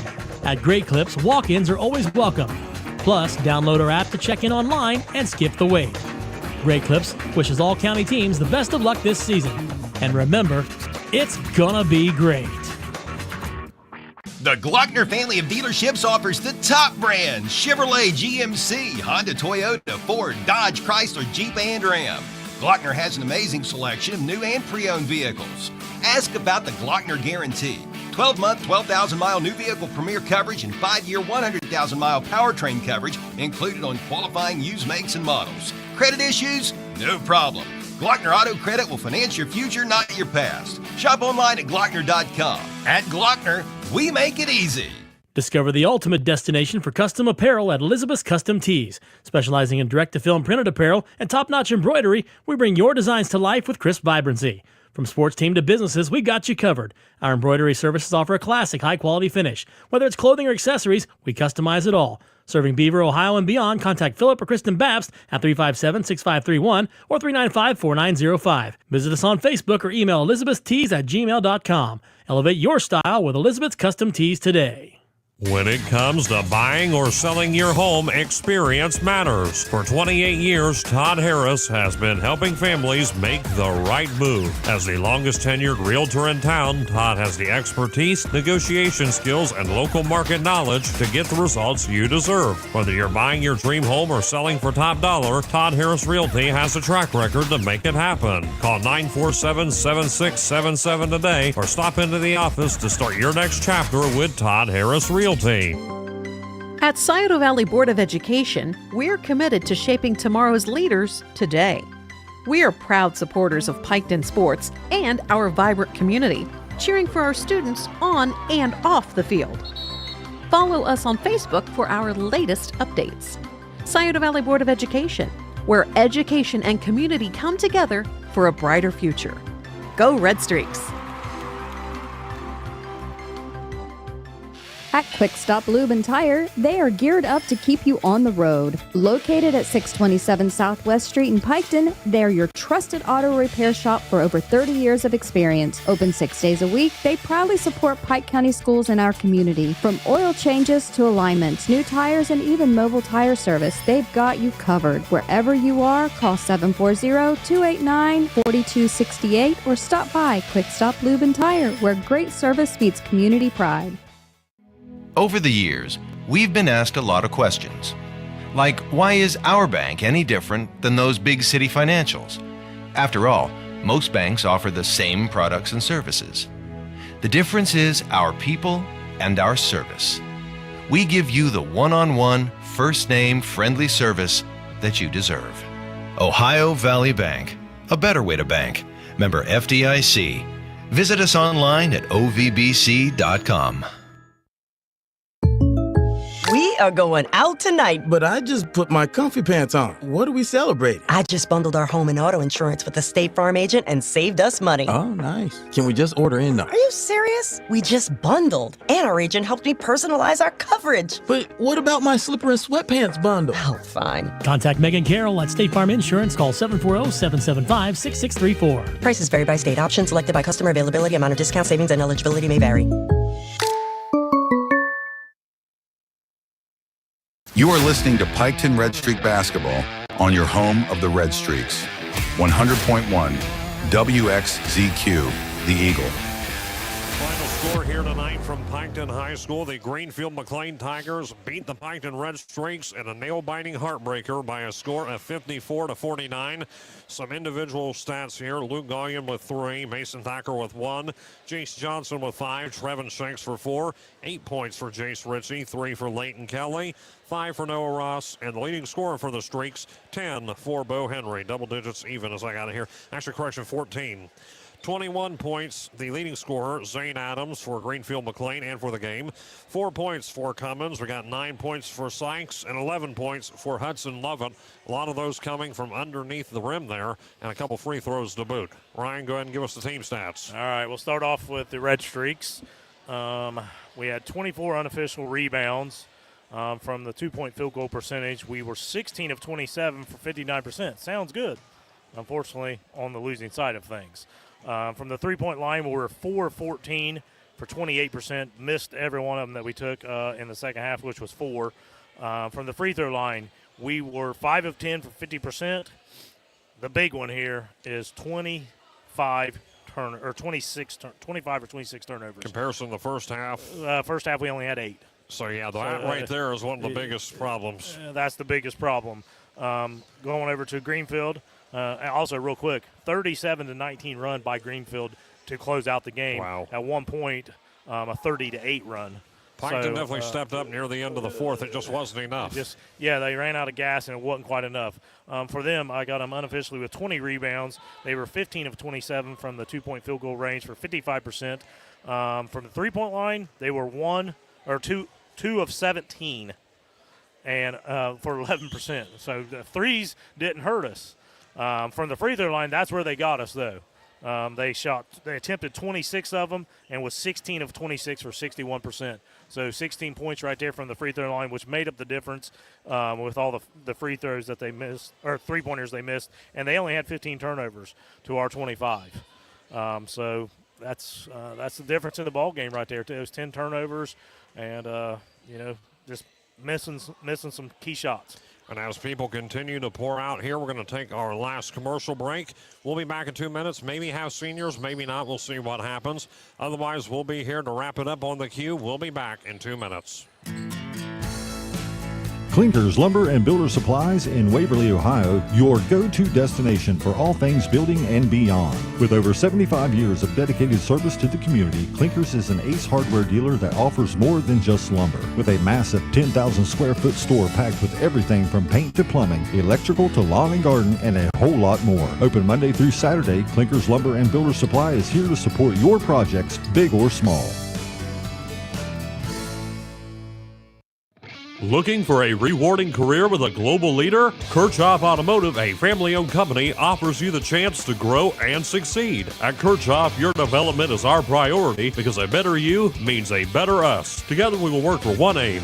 We move future. Kirchhoff Automotive in Waverly is hiring now with starting wages from $18.83 to $20.33 an hour. Visit our career website today for more information. Kirchhoff Automotive, where your future drives ours. Are you looking for a fresh look at a great price? Head over to Great Clips in Waverly. Whether you're ready for a special occasion or just need a trim, our expert stylists are ready to give you the perfect haircut. Fast, affordable, and always with a smile. No appointment? No problem. At Great Clips, walk-ins are always welcome. Plus, download our app to check in online and skip the wait. Great Clips wishes all county teams the best of luck this season. And remember, it's gonna be great. The Glockner family of dealerships offers the top brands: Chevrolet, GMC, Honda, Toyota, Ford, Dodge, Chrysler, Jeep, and Ram. Glockner has an amazing selection of new and pre-owned vehicles. Ask about the Glockner Guarantee. 12-month, 12,000-mile new vehicle premier coverage and 5-year, 100,000-mile powertrain coverage included on qualifying used makes and models. Credit issues? No problem. Glockner Auto Credit will finance your future, not your past. Shop online at Glockner.com. At Glockner, we make it easy. Discover the ultimate destination for custom apparel at Elizabeth's Custom Tees. Specializing in direct-to-film printed apparel and top-notch embroidery, we bring your designs to life with crisp vibrancy. From sports team to businesses, we got you covered. Our embroidery services offer a classic, high-quality finish. Whether it's clothing or accessories, we customize it all. Serving Beaver, Ohio, and beyond, contact Philip or Kristen Babst at 357-6531 or 395-4905. Visit us on Facebook or email elizabethstees@gmail.com. Elevate your style with Elizabeth's Custom Tees today. You are listening to Piketon Red Streak Basketball on your home of the Red Streaks. 100.1 WXZQ, the Eagle. And the final score tonight, 54-49. The Greenfield McClain Tigers beat the Piketon Red Streaks. McClain will move up to 8-9 on the season. Of course, still non-conference, so it's still 0-7 for them.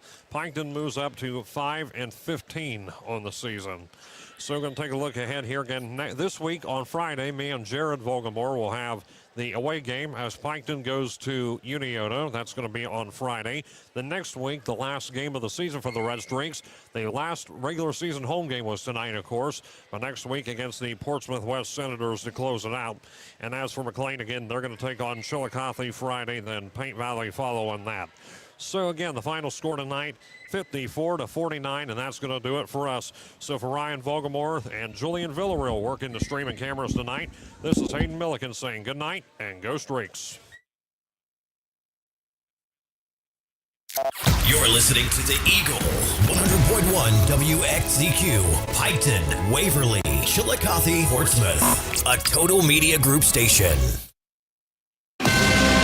This is a Fox News